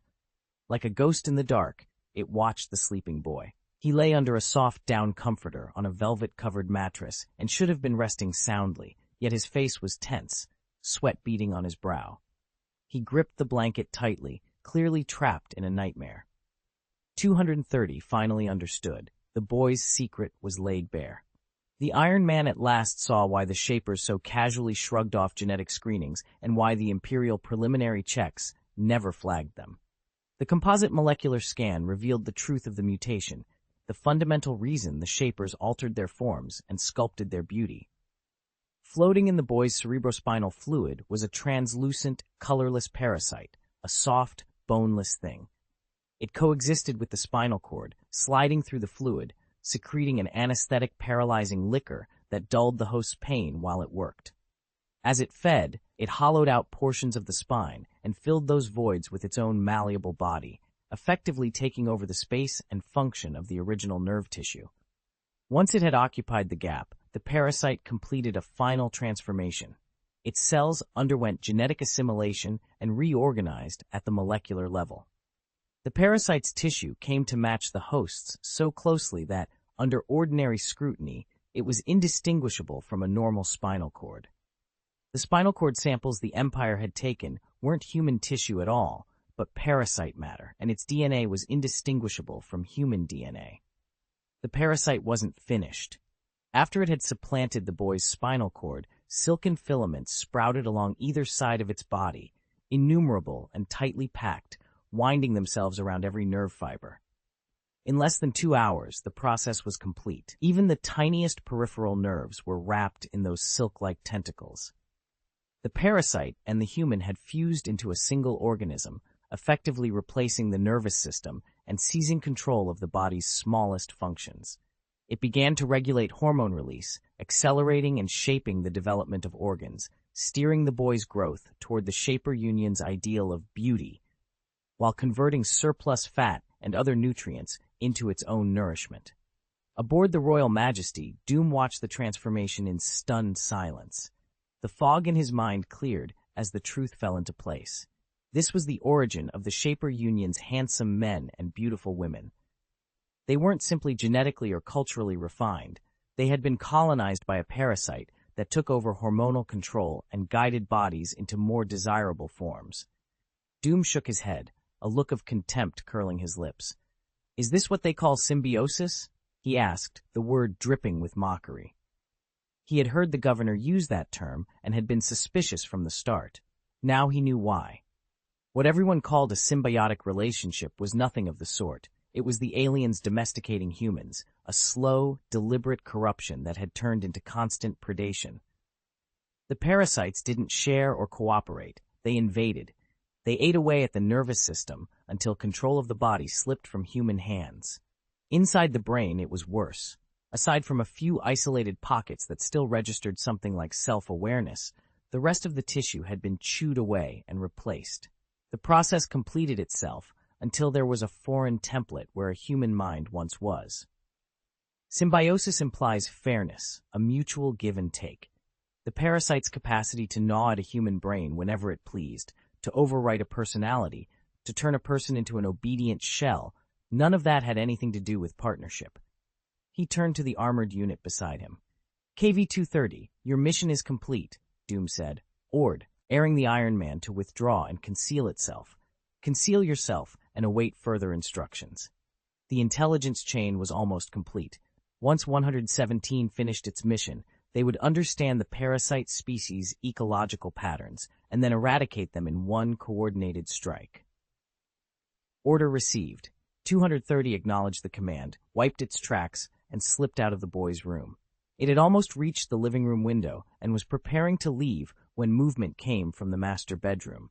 Instantly, 230 crouched, then flashed up into the narrow gap above the ceiling and flattened itself against the joists.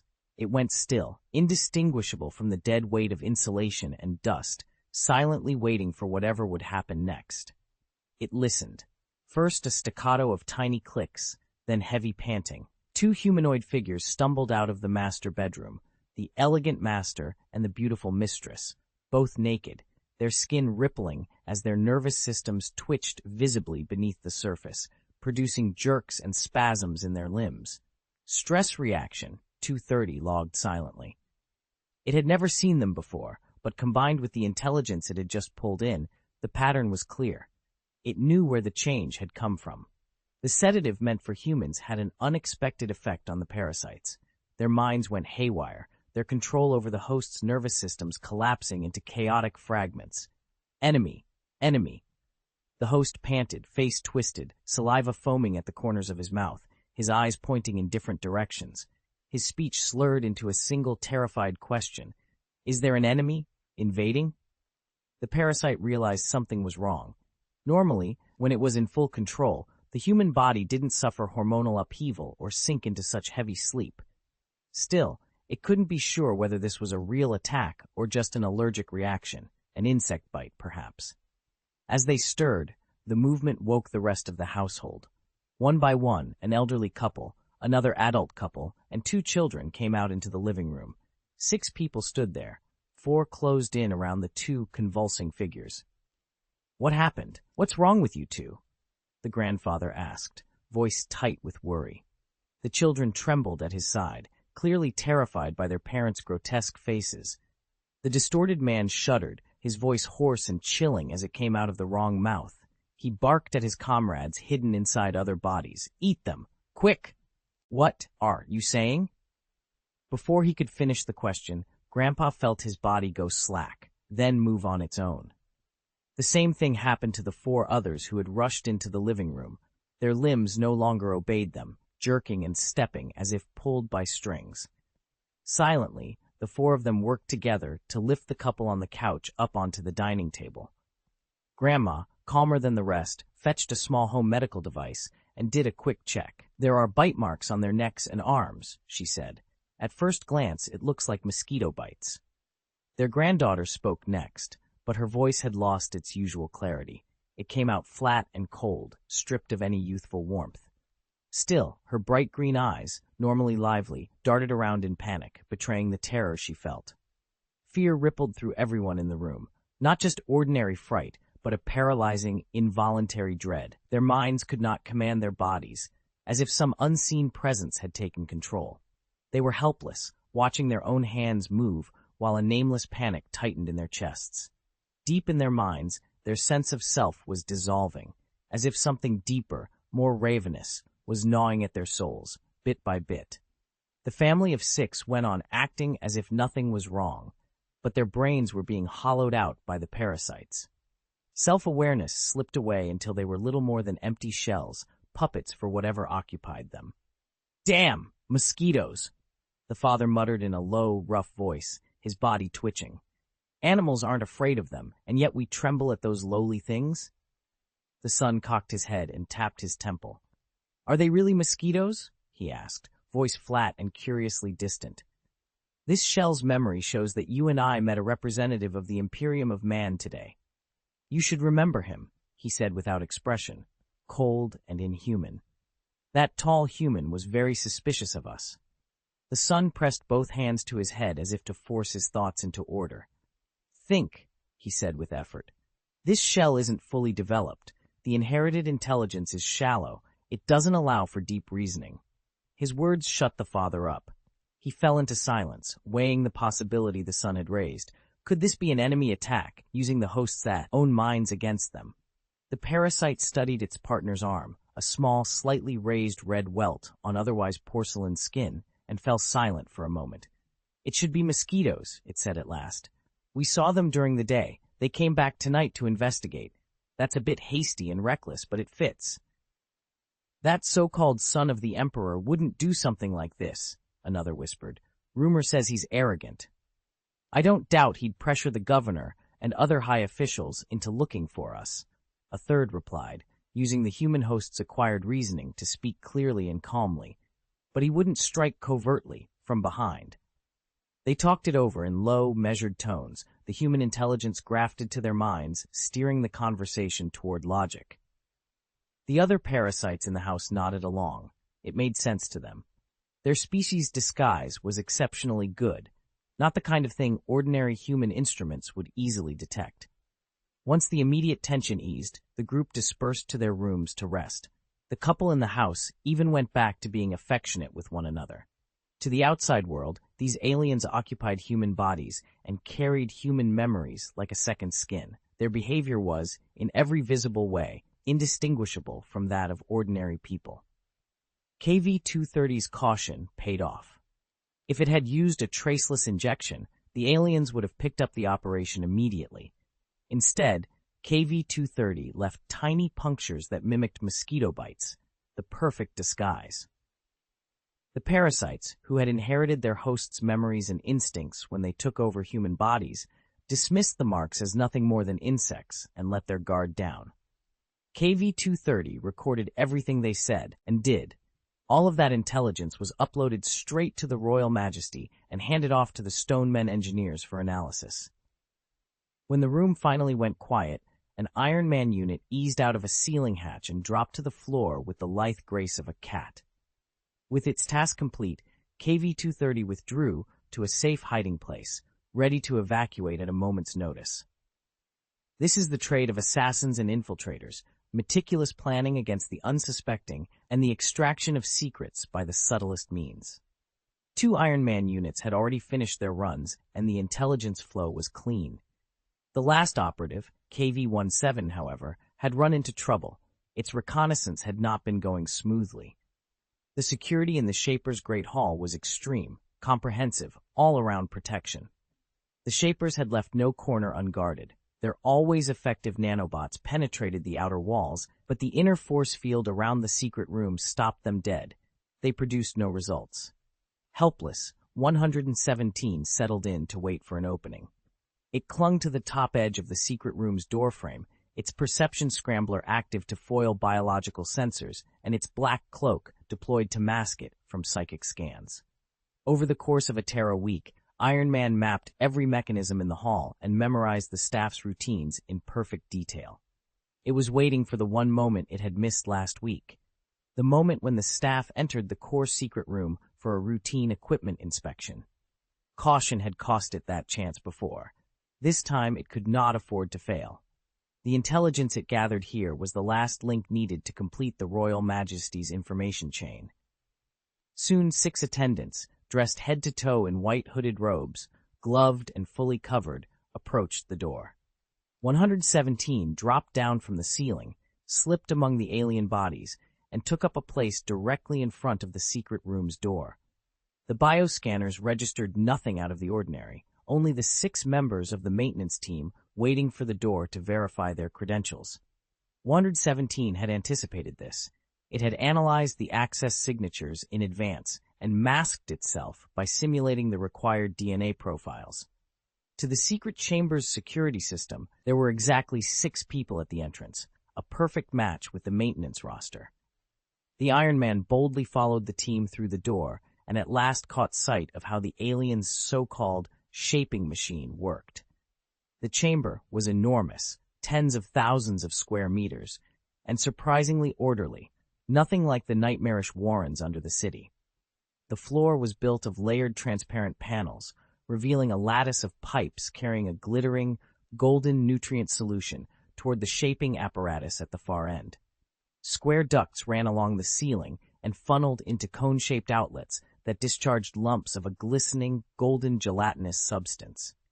Unit 117's optical sensor swept the chamber and instantly recognized the source of the gelatinous residue. It had come from the subterranean complex, the byproduct of the giant worm's digestion of human bodies, and had been funneled up into this place. The camera zoomed in, and the Iron Man assassin finally found the deepest secret the Shapers had been hiding. A 20-meter-long, centipede-like Queen Mother lay exposed beneath the transparent floor. Her body was wholly translucent, and as she greedily consumed the golden slurry cascading before her, the fluid flowed through her and stained her flesh a light, burnished gold. Unlike the underground leviathans, which were masses of smaller worms clustered into a single organism, this creature was one uninterrupted being. The forepart of her bulk rested on the floor. Her rear vanished beneath the clear plating, submerged in the golden artificial nutrient bath below. A wet, sibilant hiss echoed through the room. As the Queen Mother ingested the nutrient with ravenous efficiency, digesting it in her crystalline body and shunting a surge of nourishment into her system, her caudal oviduct CT opened. A transparent, viscous secretion slid out, glistening in the light as it was expelled. 117's optical sensor locked onto the rim of the secret chamber, narrowing its focus on the Queen Mother's tail and the transparent substance clinging to it. Its circuitry analyzed the matter in milliseconds. Filamentous worm eggs, thread-like larvae, writhing in a warm, golden nutrient solution. They slithered and dispersed, instinctively drawn into the intake pipes, riding the machinery that would carry them into human hosts. As the larvae moved, 117 picked up an anomaly. A faint psychic pulse emitted from the Queen Mother, a subtle telepathic signal that seemed to direct the brood. The pulse was not random. It was an ordering, a tethering of the larvae to whatever purpose the Queen Mother intended. Technicians filed into the chamber and began systematically inspecting the machines and instruments. The leader stepped forward, moved to the Queen Mother's side, and lowered himself to one knee in a formal show of reverence. "Great Mother," he cried, his voice thick with fervor, stripped of the usual shaper elegance and composure. "Negotiations with the Imperium of Man are almost complete. Our people will finally know true prosperity. When the footsteps of the Ganas worms fall across the galaxy, you will grow powerful. Even the strongest of humans will no longer be a threat." He spoke as if reciting a prophecy. Without ceremony, he removed his mask and pressed his lips to the Great Mother's body tentacles, a display of intimacy and devotion. "By then we will shed these humble shells and share in your bounty." 117 leaned against the wall by the door, its single electronic eye recording everything. The data chip in its casing captured every word and motion. And then, as the alien's promises and the Shaper's eagerness overlapped, a clear pattern unfurled in its circuits. The fragments of intelligence snapped into place, and at last it understood the true face of the aliens. Just as he was beginning to piece the whole story together, another psychic surge washed over him. The Queen Mother's tentacles, wrapped around the instruments, transmitted a voice, soft, compassionate, and merciful, while they gently caressed her offspring. "My children," the voice said, overflowing with warmth and care, "for 1,000 years we have prepared for this moment. Our long-cherished dream has finally come true. Our race will ride on humanity's wings. Our footprints will spread across the galaxy, stripping away all wisdom and taking every powerful shell for ourselves. Those foolish humans will never know that the compatriots they welcome are a carefully prepared, intoxicating poison." "Yes, yes," the staff member cried, rapt and delirious. The mother's soothing words sent a thrill through him. "We will do whatever it takes. We will utterly possess humanity and build a great empire on the corpses of their kind. Your father and I eagerly await that day." Chapter 275, Extinction Plan. The psychic ripples in the pipeline chamber faded. The mother Ganas worm's frantic movements slowed and finally ceased. It sank back into its instinctive rhythms of feeding and laying eggs. When the field techs finished their checks, the crew confirmed head counts and authorizations and filed out of the chamber. KV-117 followed them, mirroring the team's movements as it left. Its mission was finished. All it had to do now was reach a safe zone and wait for extraction. The gathered intelligence had already been transmitted to the Royal Majesty. The completed model at last exposed the truth behind the Shaper Union. As the filth behind the facade came into view, Doom saw it plainly. The Imperium of Man, parasitized and farmed by Xenos, their resources and populations harvested to fuel another push into the stars. "Sir, the intelligence model is complete. Please review it." Sophia stood respectfully to one side and presented the results. A holographic projection bloomed in the air, sharp and detailed, the basic ecology, habitat, and expansion patterns of the Ganas worm laid out for inspection. The xeno-intelligence, compiled from the Stone Man's calculations and reviewed by the Intelligence Department, was uploaded to the bridge terminal. Doom raised his head from his throne and studied the holographic projection with careful attention. Ganas worm, origin unknown, but almost certainly a native life form corrupted by the warp. 3 lines of evidence support that conclusion. First, the worm's parasitic history only stretches back about 1,000 years, long after the Dark Age of technology, which points to a recent infection event rather than an ancient pre-imperial origin. Second, the psychic signature is unmistakable. The consciousness that took hold of the egg-laying mother produced dramatic psychic fluctuations with clear warp characteristics. Third, the species' higher-level ecology, centered on a symbolic one father and one mother pairing, is mirrored in the parasite's behavior. The parasite manipulates male-to-female ratios and deploys specific individuals to embody those parental roles, cementing the species' symbolic structure and amplifying its power in the physical world. The Xenos worms follow a strict ecological logic. Their society functions like a hive, extremely efficient and organized, but not identical to insect hives. In ant and bee colonies, the individual members are of limited intelligence. The colony's collective will dictate behavior, and advanced individual cognition rarely develops. When multiple high-level intelligences do arise in such a system, the colony tends to fracture, which undermines the collective. The Xenos worms solve that problem differently. Rather than relying solely on a single distributed consciousness, they parasitize intelligent species, literally consuming and assimilating a host's intellect and individual consciousness.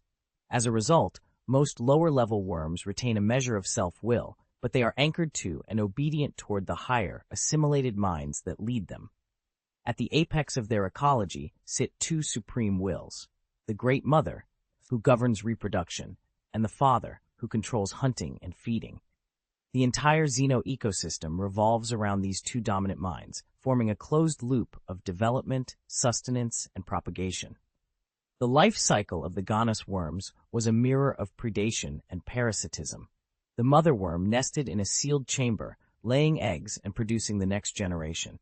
Lower-level individuals crawled into living hosts, taking over bodies and using those hosts to breed, supplying a steady stream of resources. At the lowest level, the so-called father worm lay at the bottom of the city, decomposing the prey and converting the carcasses into nourishment that fed the mother and accelerated the colony's reproduction. Mother, child, father, three ecological roles bound together, endlessly reproducing and looting other species to sustain themselves. Doom stared at the vicious, efficient system and fell, to his face go hard. The parasitic infection of the Xenos worms had already spread throughout the Shaper Union over the last millennium, infesting hundreds of core worlds. The only reason it had not pushed farther, it seemed, was technological. The Shaper Union lacked warp engines and reliable warp navigation. Without faster-than-light avenues for transport, the worms had been confined to what local transport could reach. Now the arrival of the Imperium of Man changed everything. To the Xenos worms, human starships were not just a means of travel, they were a banquet on wheels and a highway to the rest of the galaxy. The Xenos longed to ride those ships, to seed human systems, to spread the infection across the stars. In the most sinister calculations, they sought to wipe out humanity and take for themselves everything humans had built, erecting a new, supreme empire from the corpses of their hosts. The Shaper Union's urgency, its eagerness to surrender sovereignty and be absorbed into the Imperium of Man as quickly as possible, was exactly what flagged them as suspicious. Their haste had drawn attention. Doom read the reports with a grave expression. "Open the Shaper Union's submission and show their territory," he ordered. Sophia raised her hand, and the information terminal bloomed with data. To prove their sincerity at first contact, the Xenos worms had handed over full territorial information to win the Imperium's trust. On the surface, the Shaper Union controlled hundreds of core worlds, several paradise worlds, 12 forge worlds, countless resource planets, and an array of space stations and star forts. Doom scanned the list, then shook his head and sighed. "What a shame," he murmured. "These high-value worlds, those beautiful paradise worlds, are about to be reduced to dust." Against such a cunning Xenos people, he felt there was no other course. It was his duty to cleanse them, to eradicate the Xenos worms entirely, by physical force if necessary. The Star Cluster Harbor sat well off any warp lane hub and carried almost no strategic value. That made it perfect. Because it mattered little to anyone else, Doom could bring every means of extermination to bear against the Xenos without worrying about collateral complications. They would pay for what they had done. For over 1,000 years, the Xenos worms had lived off humanity, silently parasitizing whole worlds. What had once been covert infestation had become institutionalized, systematic, industrial-scale farming and harvesting of human hosts. Judging by the Shaper Union's current population in the trillions, at least 50 generations had been consumed over that millennium, trillions of lives reduced to food for the worms. The scale and cruelty of it left Doom incandescent with rage, but not reckless. He waited for reinforcements to arrive so he could seal the Shaper Union completely and begin the purge. In a cold universe, extermination was an ugly calculus that had to be precise. If even a single egg or sleeper escaped, the Xenos worms could seed themselves anew and undo everything. Species like this were too dangerous to leave any loose end. They had to be rooted out utterly. They were too dangerous. The Xenos worms inherited all the memories and knowledge of their hosts, could evade genetic screening, manipulate growth hormones to accelerate development, and reshape themselves at will. They could take up residence in a body without the host's awareness, and erasing that host's consciousness was trivial. If any slipped through and infiltrated human society, the consequences would be catastrophic. Because of that threat, Doom drew up a brutal plan: exterminate every Xeno-infected world. With one exception, the Shaper Union's homeworld, every world with any Xeno presence would receive an extermination order. Hundreds of worlds would be sacrificed to guarantee human safety. It was a terrible calculus, but one he judged necessary. The Xenos worms would not hesitate to destroy humanity to survive. Humanity, in turn, would pay whatever price was required to destroy them. Having set that grim strategic objective, Doom set to work, immediately beginning to plan the specifics of the genocidal campaign. He reached for a neural sensor beside his throne and pressed it to his temple. His thoughts translated into digital commands, and his mind moved through the holographic display with dazzling speed. "Sophia," a soft voice reminded him at the right moment. "Stoneman Victor requests an audience, sir. Please admit him." Doom split his attention between refining the battle plan and receiving the ship's weapons master. A short time later, the bridge door hissed open, and a greasy, rotund man in workman's coveralls shuffled in, several mechanical appendages trailing from his back. "Sir, are you drawing up a plan to eliminate the Xenos?" he asked, saluting. One of his servo arms swung to the front and began projecting a cascade of rapidly changing holographic images. Doom had not encrypted the next combat plan. He was running simulations in the data core and had left the results visible to anyone with the proper clearance. "Yes," he said, nodding. Victor's round face broke into a smile, wrinkles deepening, his eyes narrowing to slits. "Then do you remember this piece of intelligence?" he asked, gesturing to the images. The mechanical arm extended again, drawing out a thin data strip from the intelligence module and projecting the file for Iron Man KV-230. The parasites living inside that couple's bodies had reacted badly to the sedative the Iron Man had administered. They had interpreted it as nothing more than a mosquito bite. "Any thoughts, Weapons Master?" Doom asked, though he already knew the entry. He had logged it himself.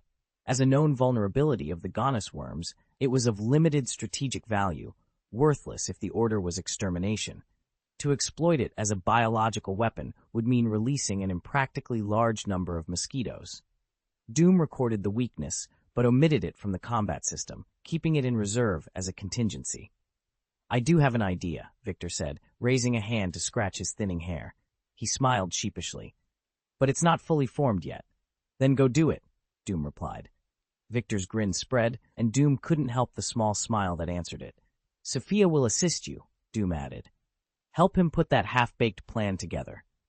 Victor sobered immediately, accepting the task. "If my conjecture is right, it will be very effective."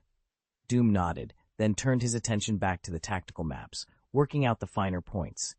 Victor bowed, saluted, and left the bridge to carry out his instructions. The bridge settled into a tense calm. The stars outside the viewport hung in silence. Beyond the ship, the storm of destruction was about to break, meant to wipe the Shaper Union from existence, erasing them utterly. In the warp, a legion surged forward, answering the call of the Warrior King. 276. Heavy taxes negotiations between the Imperium of Man and the Shaping Union dragged on. The Shaping Union had pledged full cooperation, but folding an empire of 1 trillion souls into another polity was anything but simple. Questions of political structure, the distribution of power, the appointment of new governors, the definition of obligations, each item reached far and wide into the Union's institutions. Most of those issues moved along without incident. Only one topic proved immovable: the level of tithes.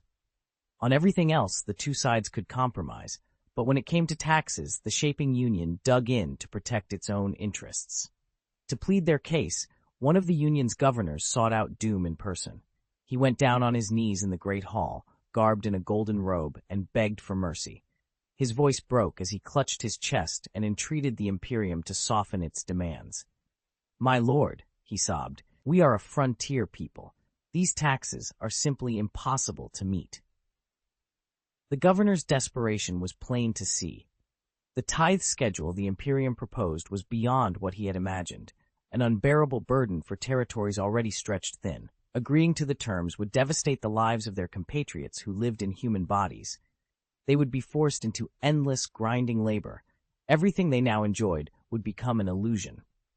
Society's goods and resources would be redirected to serve the Imperium first, making a high-welfare lifestyle impossible.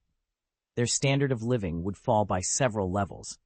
These consequences rushed into the governor's mind and shattered the values he had long held. He wasn't the only one shaken. When the Great Mother learned the size of the required tithe, she fell silent for a long time, silently weighing whether integration into the Imperium was worth the cost. The Ganas had hoped to conquer humanity, join the Imperium, and reap the benefits of a parasitic existence. Instead, the reality was that they would be reduced to laborers for the Imperium of Man, working day and night for its benefit. Because the worms were so intimately fused with their human hosts, they would feel the fatigue and suffering of that work just as the human bodies did. If anything, the strain might be even greater. The Ganas worms' neural tendrils were so exquisitely sensitive that they registered the slightest muscle ache as a diffuse exhaustion across the body. To spare themselves that constant burden and to enjoy their lives, they had formed the Shaping Union, borrowing human technology to build a high-welfare society tailored to their needs. Then the Imperium arrived, carrying the blunt instrument of tithes, and it knocked the Ganas worms out of the clouds and into the mud. How could they accept such a fall? "Only death and taxes are unavoidable," Doom intoned from the golden throne, invited, yet every inch as arrogant as if it were his by right. A strange flicker crossed his face as he spoke. "Taxes are the cornerstone of the Imperium. They are what lets humanity reach for the stars. They are unavoidable." He spoke with the gravity of doctrine, explaining why tithes were necessary, and at the same time unfurled a grand blueprint for the governor, what old Terra would have called drawing a big pie, a promise of how the spoils and responsibilities would be divided. He painted the prospect of interstellar expansion, reminding the governor that the Ganas worm's true purpose was colonization, not present comfort and indulgence.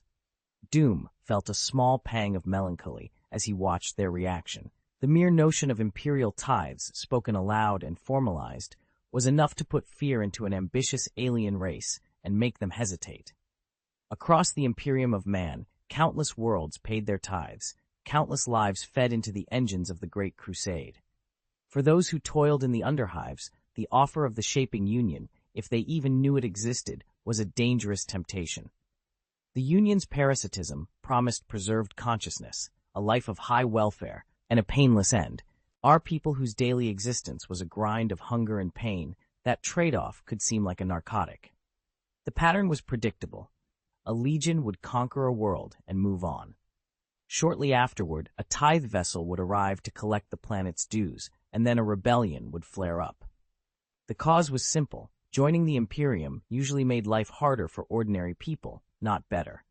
The resentment that followed boiled over into open resistance. The Imperium answered those uprisings the same way every time. It sent a punitive force, the Eighth Legion, to crush the rebels, to make an example of the world, to remind everyone that betrayal would be met with ruthless retribution. Imperial justice left no room for mercy. When the tithe collectors came now, the planet's governor met them without grand ambition in his eyes. Doom watched him closely and saw, plain as a blasted sky, not cowardice or scheming, but a pure, unyielding refusal to be enslaved. But the governor began, searching for an argument, a way to secure a better future for his people and to avoid being turned into another cog in the Imperium's living machine.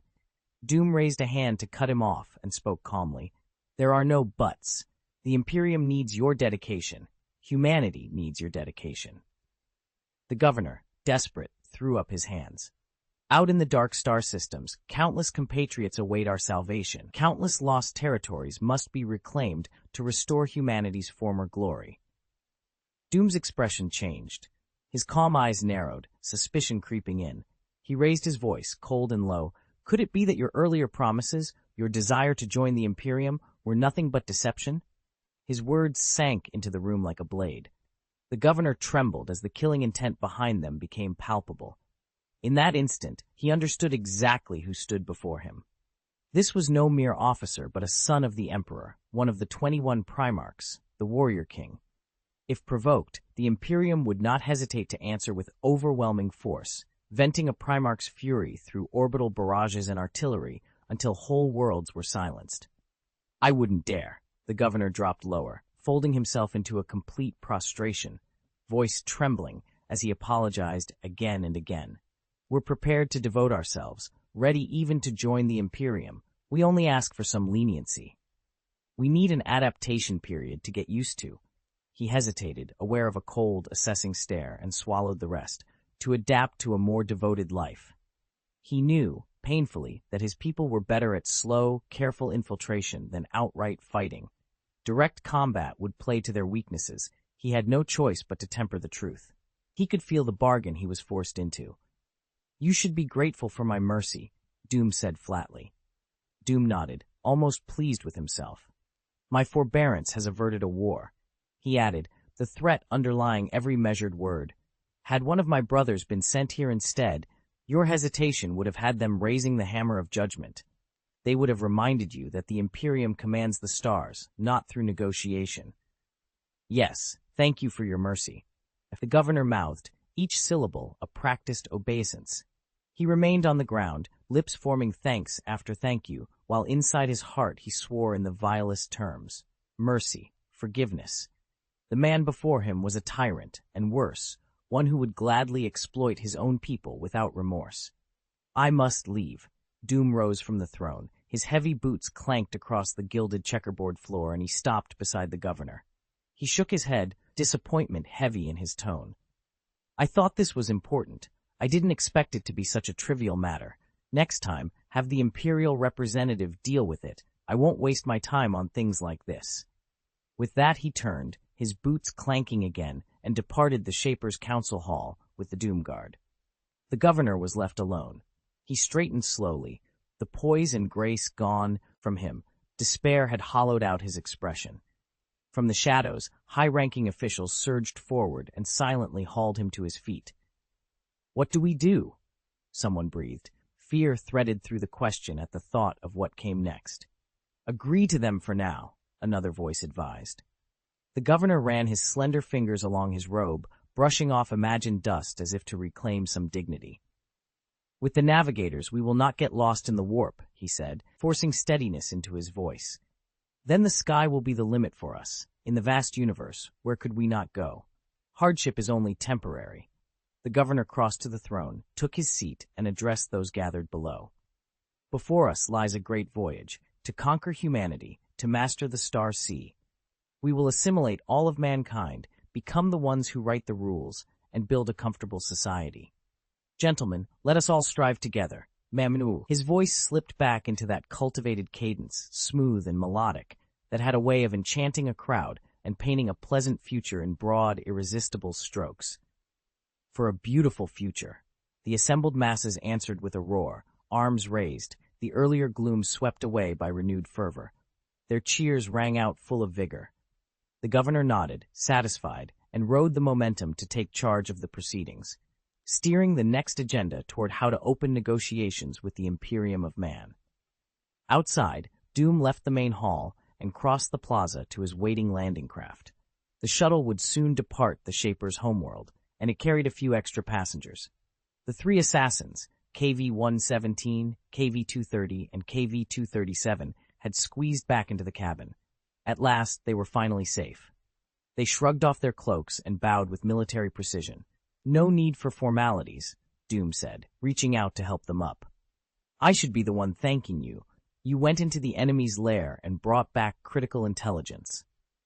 His eyes were alight with something uncharacteristically human as he let his palm rest on an Iron Man's shoulder. "You averted a crisis and saved countless lives." The armored figure gave a small, involuntary tremor. The gesture of gratitude had pushed their emotional modules to the edge. KV-117's usually cold, clipped voice cracked for a moment. This is our duty." "That used to be," Doom replied with a soft smile. "But not anymore. There are no inherent obligations now, only choices. You chose to step forward and serve humanity again. Rest," he added, and guided them into seats. He noticed the sealed vial in KV-237's gauntleted hand, something dark and writhing inside. A parasite. Doom didn't ask where it had come from. He knew Victor would have requested a specimen, and the Iron Men had collected it on his orders. The landing craft set them down at the Royal Majesty. Once Doom was back on the bridge, he stood looking out through the viewports. Beyond the star system, the void shimmered with warp light, a pale, alien glow trailing across the dark. "Brother, how have you been since we parted ways on Terra?" A solemn, weighty voice intoned over the comm channel. The voice was deep and hoarse, like iron filings grinding together, like a warhammer honed by countless blows striking the earth. Doom heard it, and his expression shifted from surprise to joy. He had not expected to find his brother among the stars. Since they had parted on Terra, he had not seen Ferrus Manus. Only rumors of the Iron Hands reached him. After the Primarch's return, the Stormwalkers' Legion had been renamed the Iron Hands. Medusa made their homeworld, and a new recruitment drive began. Ferrus personally guided the Legion's cultural transformation along Medusan lines and led them back into the Great Crusade. Under his command, the Iron Hands became a fearsome fighting force, scoring remarkable victories and winning the Emperor's praise on numerous occasions. So many voices whispered that, if the Imperium ever appointed another War Master, Ferrus might be one of the contenders. The rumor had substance after all. It only confirmed how deftly Ferrus could marshal an army. Doom, reunited with his brother, could hardly contain his excitement. He pushed himself up from his throne and, feeling something close to awe, let his resonant voice ring out. "I never expected you to come in person to aid us." He truly hadn't. The Iron Hands Legion had been reported as coming to their assistance, but no message had said that Ferrus himself would be at the head of the force. Outside, warp light flared as an enormous fleet tore back into real space. Its mere presence spoke of terrifying strength. "Has my arrival disrupted your deployment?" a voice asked. A hologram shimmered into being. Ferrus, immense in purpose-built power armor, a massive fire pack bristling behind him, and the furnace breaker warhammer slung over one broad shoulder. His hair was short and spirited. His square jaw was normally stern, but now a faint smile softened his face, making him look unexpectedly warm and reassuring. "If you don't welcome me..." Ferrus saw his brother's astonished face in the holoprojection. His smile faded, and he deliberately put on a mock-offended, stern expression. "Then I shall leave." The line of comms filled with the Primarch's voice, and everyone present understood he was teasing in his own blunt way. He had come all the way from beyond the Star River to help his brother. There was no chance he would actually walk away. The Gene Father's playful barbs brightened the Iron Hands' faces. Many of them glimpsed, for the first time, a softer edge beneath their Primarch's usual hard shell. Ferrus Manus, Gene Father of the Legion, ran his forces with merciless precision. In a remarkably short span, he had forged the Legion into an unbreakable warhammer to crush the enemies of mankind. He had reorganized the Grand Companies into clans to reflect Medusan customs, deliberately stoking rivalry between them to keep the Legion honed. Even so, as the Legion's ultimate authority, he rarely smiled, and joking was almost unknown. Even the Legion warriors could feel it. The Gene Father was excited.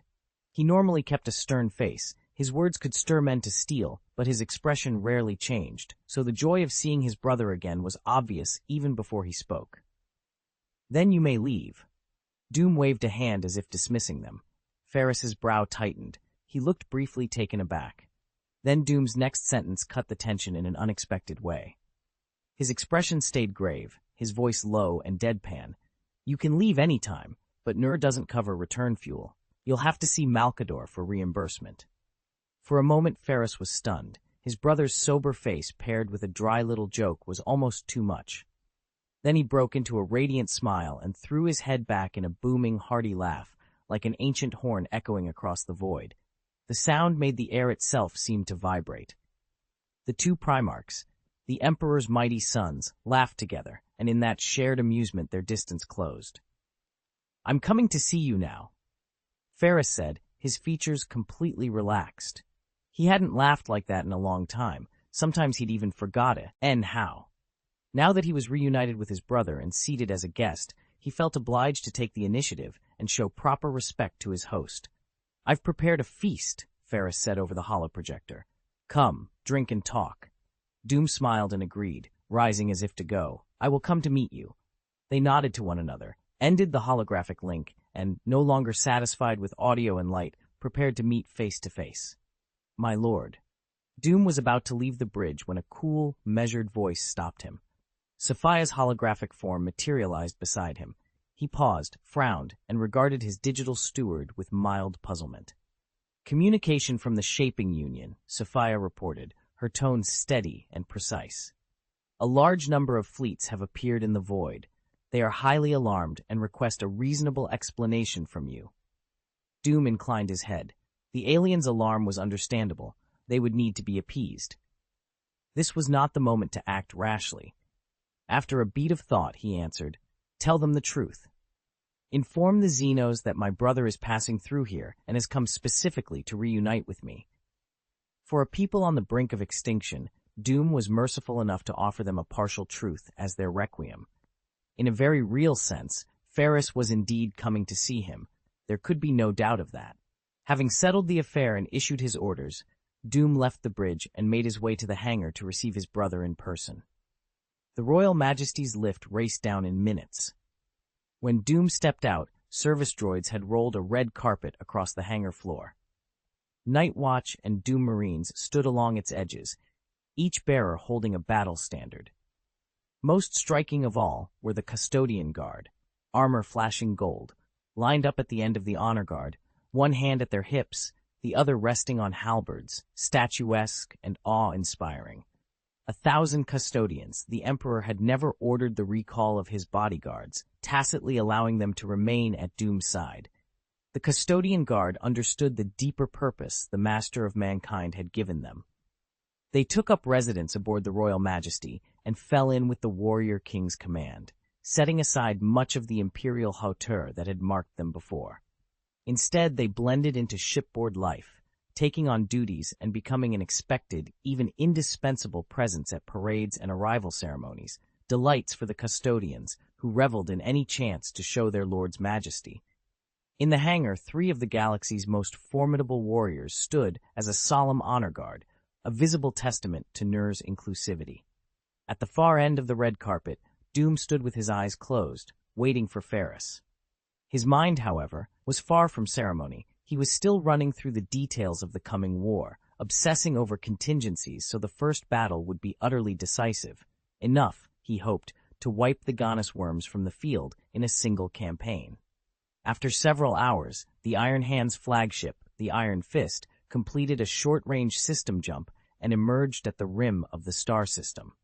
The Iron Fist was a Gloriana-class battleship constructed on the moon and built to Ferris's exacting design philosophy. Her hull was a study in sober grandeur. At the rear of the upper deck sat a Medusan-style city, its terraces and spires backed by massive portholes of stained glass that formed great curtain walls of color. On both quarters of the stern, the ship's flanks bore circular sigils, an iron hand, hammered into relief. Toward the bow of the upper deck, several magnificent rotating gun platforms stood ready, each with a broad, hemispherical firing arc. Along the ship's sides ran an array of high-energy batteries, weapons personally designed by the Primarch himself. Ferris, a master smith and honored technologist, had pushed their power far beyond that of many active Imperial armaments. The upper half of the prow was fitted with a forging ram shaped into a spreading winged eagle, the Imperium's glory writ instead, eel. The carved eagle's beak formed the ram's keenest point. Ferris's love of the forge was evident in the ship's lower decks.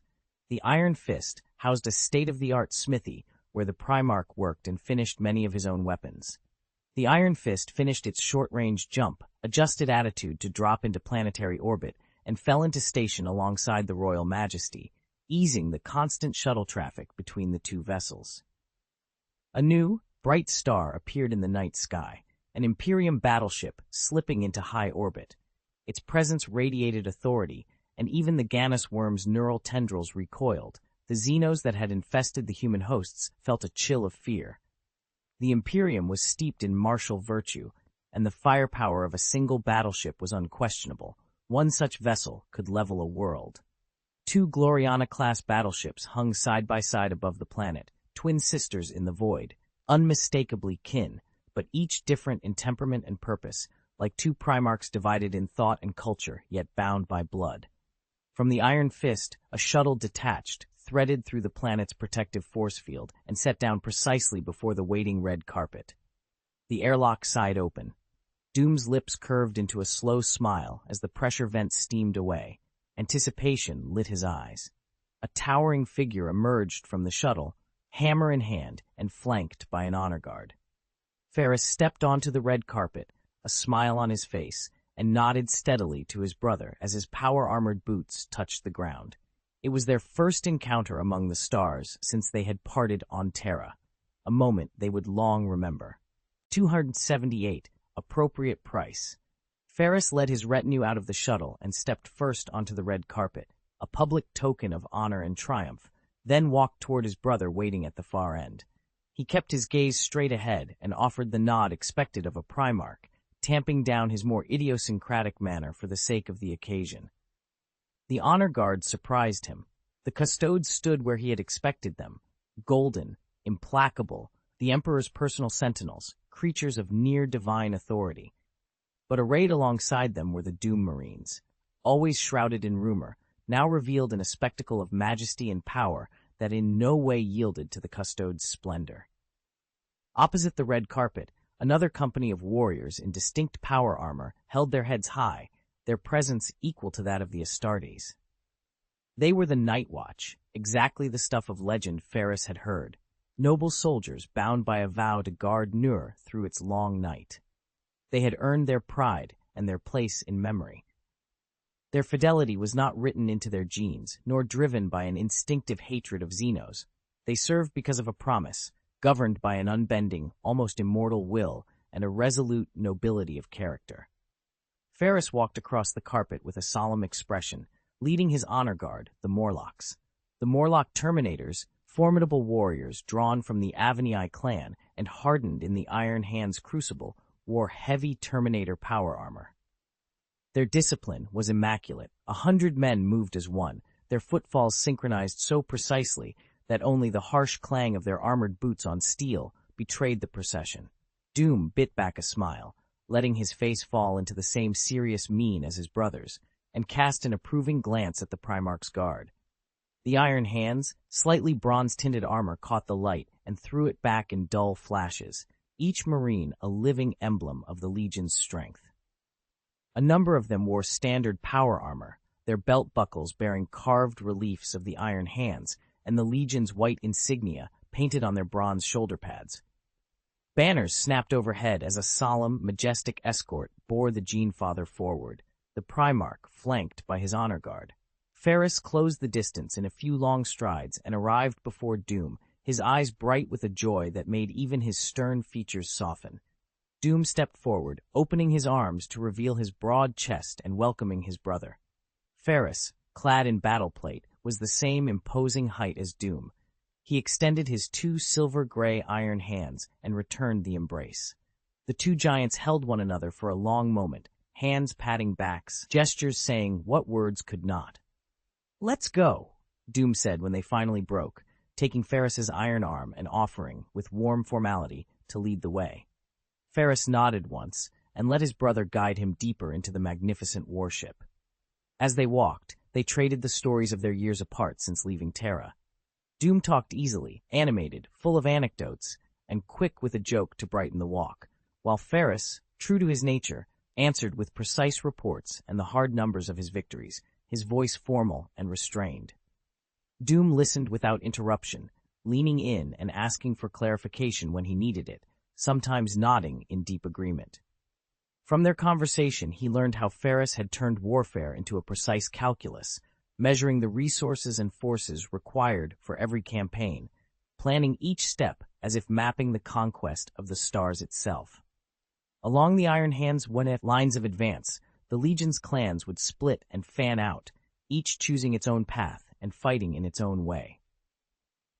Ferris made full use of his Primarch authority to coordinate them, sizing every engagement so that waste and reserve were almost unheard of.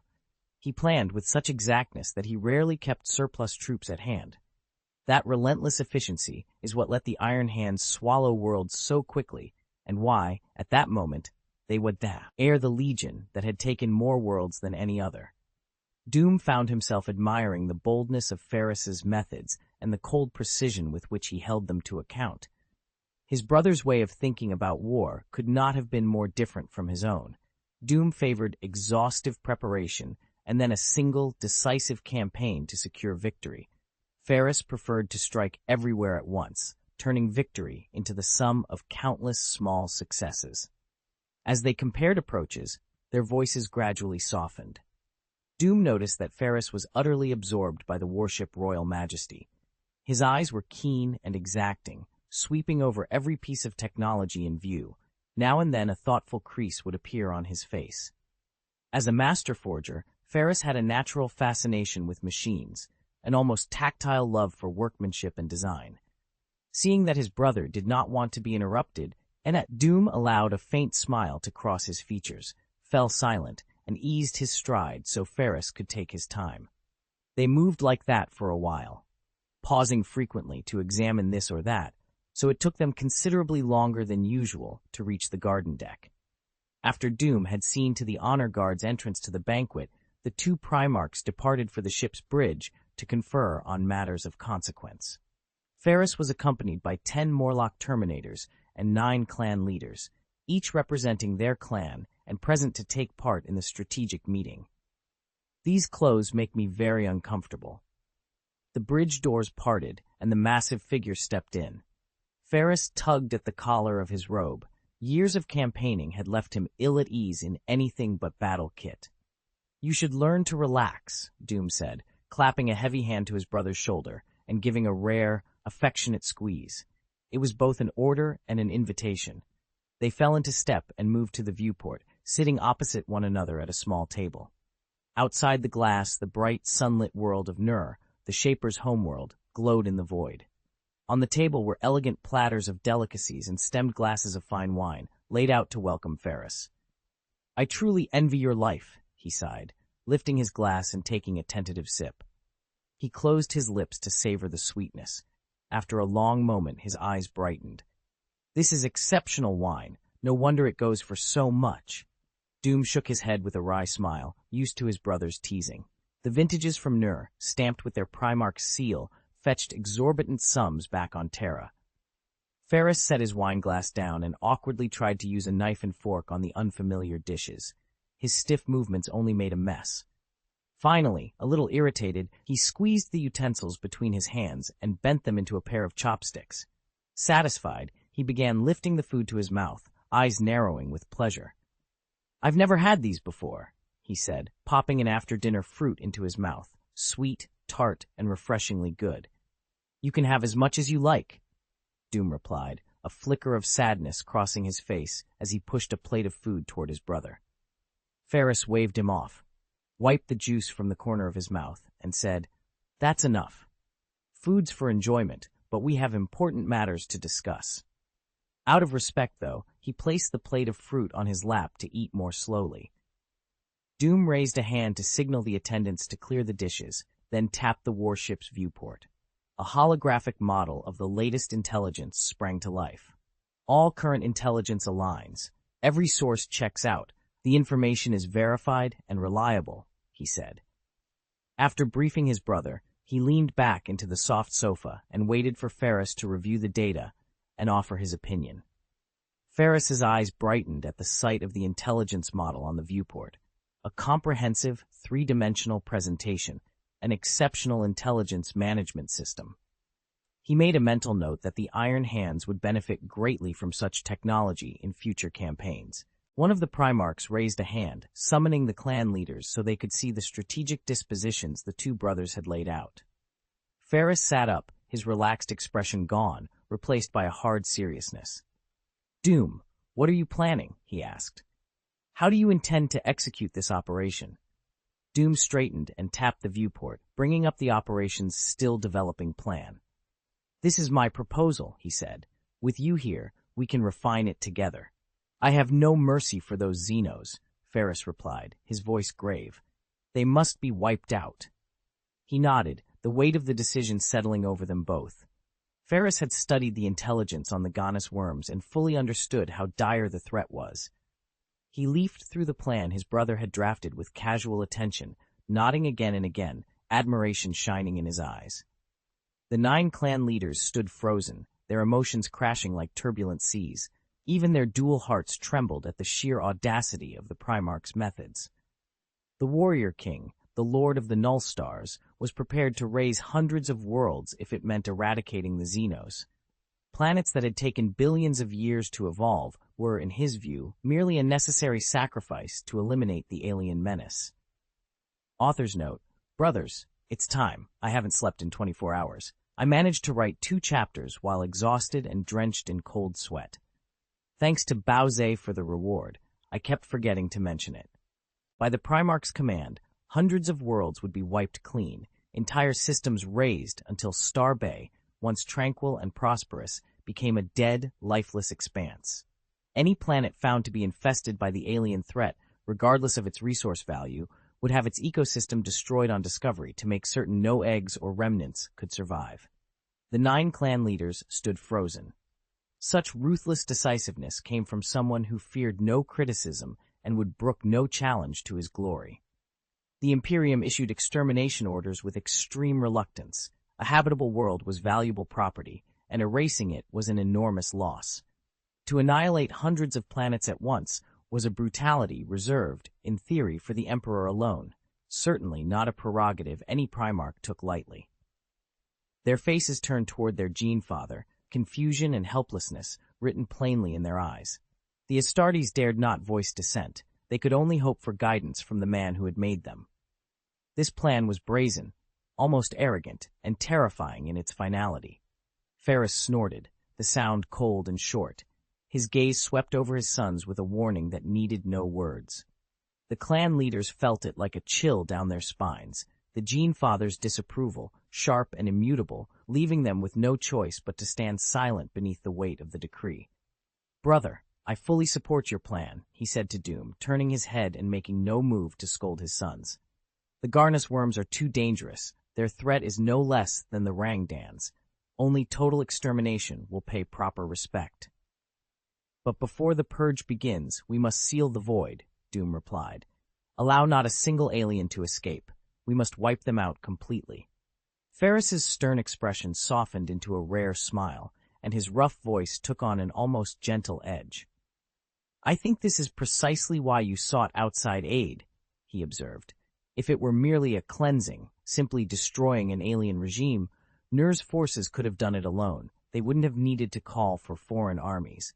Ferris's reasoning was sound, and it explained why he had come from the void to assist his brother. When Nur's astropathic transmission reached him through the warp, Ferris sensed that the situation was more complicated than a straightforward purge. He immediately mustered his legion and hurried to lend support. As one of the Primarchs with sharp strategic instincts, Ferris had been watching the void closely, gathering intelligence and watching for every scrap of information. From the moment he learned that Doom's fleet had once more left the Null Stars to hunt the Rangdan in the eastern End Star territory, he knew his brother commanded a substantial force. The smoke of the war between Doom and the Rangdan had barely cleared, and each side knew the other's strength. To send a fleet out to actively seek a powerful stellar empire required the confidence to seize the initiative on first contact. And yet, even leading such a large armada, Doom had still sent a call for aid, proof that he had encountered an enemy who posed a real challenge. Ferris thought well of Doom. He was neither arrogant nor rash, a formidable warrior, and a measured ruler who chose his moves carefully. Among the returning brothers, Doom's reputation was solid. He was not beloved by everyone, but he was widely respected.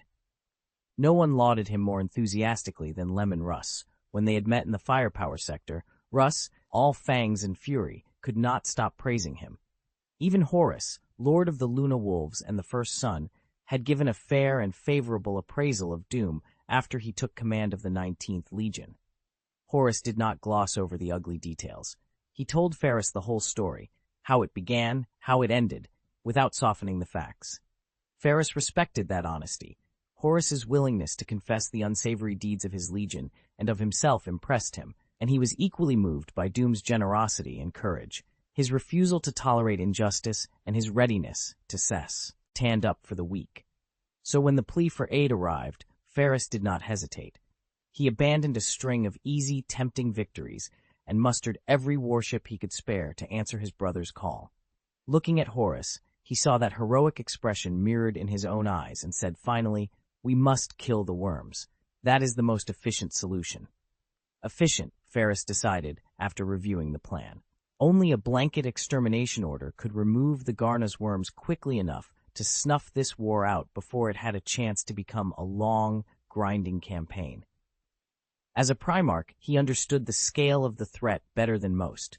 The Imperium could not afford to be dragged into a protracted conflict. The worms had to be eradicated swiftly, while it was still possible. Out in the black between the stars, a greater threat still watched the Imperium, the Rangdan. Those terrible aliens, masters of psychic enslavement, had agents embedded within Imperial space, quietly observing and taking a particular interest in every war the Imperium fought. As an old Terra proverb warns, the enemy of my enemy is my friend. The Garna's worms were not to be underestimated. If the Imperium failed to wipe them out quickly and became bogged down in a grinding war of attrition, the Rangdan, lurking in the shadows, would almost certainly move. If those two powers struck together, from both sides, even the mighty Imperium of Man could find itself in mortal peril. Doom nodded, studying the intelligence model projected before him. Yes, this war has to be about speed. Destroy the Garna's worms as fast as possible, he said. He was not surprised that his brother had seen it too. Ferris excelled at simultaneous, multi-front operations. He took the long view of war, spotting risks and opportunities from a high vantage with uncanny clarity. Doom brought up the holographic map the worms had provided, the data outlining enemy positions and movements, and let the figures hang between them in cold blue light. I ran a preliminary reconnaissance and found several hidden worlds, Doom reported. Waiting for the fleet and reinforcements, he had not been idle. He ordered Sophia to broadcast recall signals and redirect every available scout, mounting a systematic search of the sector now called the Garna Star Bay. The region had once been unnamed. After the discovery of the Garna's worms, it picked up that informal name. It was the sort of thing that happened a lot during the Imperium of Man's Great Crusade. Sectors were christened by local designations when they existed, or else named in memory of a battle, a discovery, or some notable event. Nur's scout flotilla traced the flight paths of shaping Union vessels, and, by combining signal interception, technical intrusion, and other methods, uncovered dozens of concealed planets. These were the Garna's worms' reserve worlds, secret refuges intended to safeguard their capital and provide a springboard for a future resurgence should war break out again. The galaxy's cruelty and darkness forced every civilized species to be pragmatic. Any race that wanted to survive learned to build contingencies. Ferris gave a slight, approving nod. Intelligence was the decisive factor in war, and Ferris had planned every move to crush the aliens with surgical precision. With a casual wave of his hand, he pushed the gathered data into the clan leader's suit terminals. It wasn't any mystical talent. He simply knew that, with a warship's AI at your disposal, streaming mission files directly into power armor was effortless. The clan leaders stood motionless beside the two Primarchs as the files sank into their helmets. Inside their Terminator armor, their minds began to parse the feed, sorting objectives and assigning tasks to their clans with mechanical efficiency. What of the alien homeworld? Ferris asked, stretching out his iron hand and pointing toward the globe beneath them. The world below was rich and thriving, but he felt no mercy. He was already prepared to pronounce its fate. Doom fell silent. He felt a prickle of unease. Ferris's unannounced arrival had upset the deployment he had carefully arranged. In the original plan, the supporting legions would seal the void while the First Fleet swept through and eradicated the alien-held systems. Doom himself had intended to go to the alien homeworld personally to strike down their so-called parents and root out the source of the infection. The progenitors, the father and the mother, both manifested psychic phenomena. Their very presence carried a symbology that matched the nature of the warp. That was the first, unsettling clue. A millennium ago, the Garnus worms suddenly acquired intelligence. They then moved with brutal efficiency, infecting humans and imprinting their own symbols across entire populations until a civilization formed around them. The speed and the method of that rise left no doubt. Their intelligence had not emerged through the slow burn of natural evolution. Under ordinary circumstances, any organism that becomes intelligent does so over hundreds or thousands of years. Evolution is a long, grinding process. There are no meaningful shortcuts, no true miracles of spontaneous complexity. Events that look sudden are rarely natural at all. They bear the mark of the warp and its vast, uncanny influences. Because of that risk, the Emperor had repeatedly instructed Doom to conceal the presence of warp-linked entities from the other Primarchs. The moment had not yet come to reveal such a truth. It would have been reckless to do so. A mission to the alien homeworld would inevitably provoke a confrontation with the warp's power. How could they possibly disguise a force like that, or protect the rest of humanity from knowing it existed? After a moment's thought, Doom fixed his gaze on his brother's stern, square face and said in a low, measured voice, "On the alien homeworld, we may face enemies beyond imagining." "Beyond imagining?" Ferris replied, puzzled. His jaw tightened and his expression grew serious.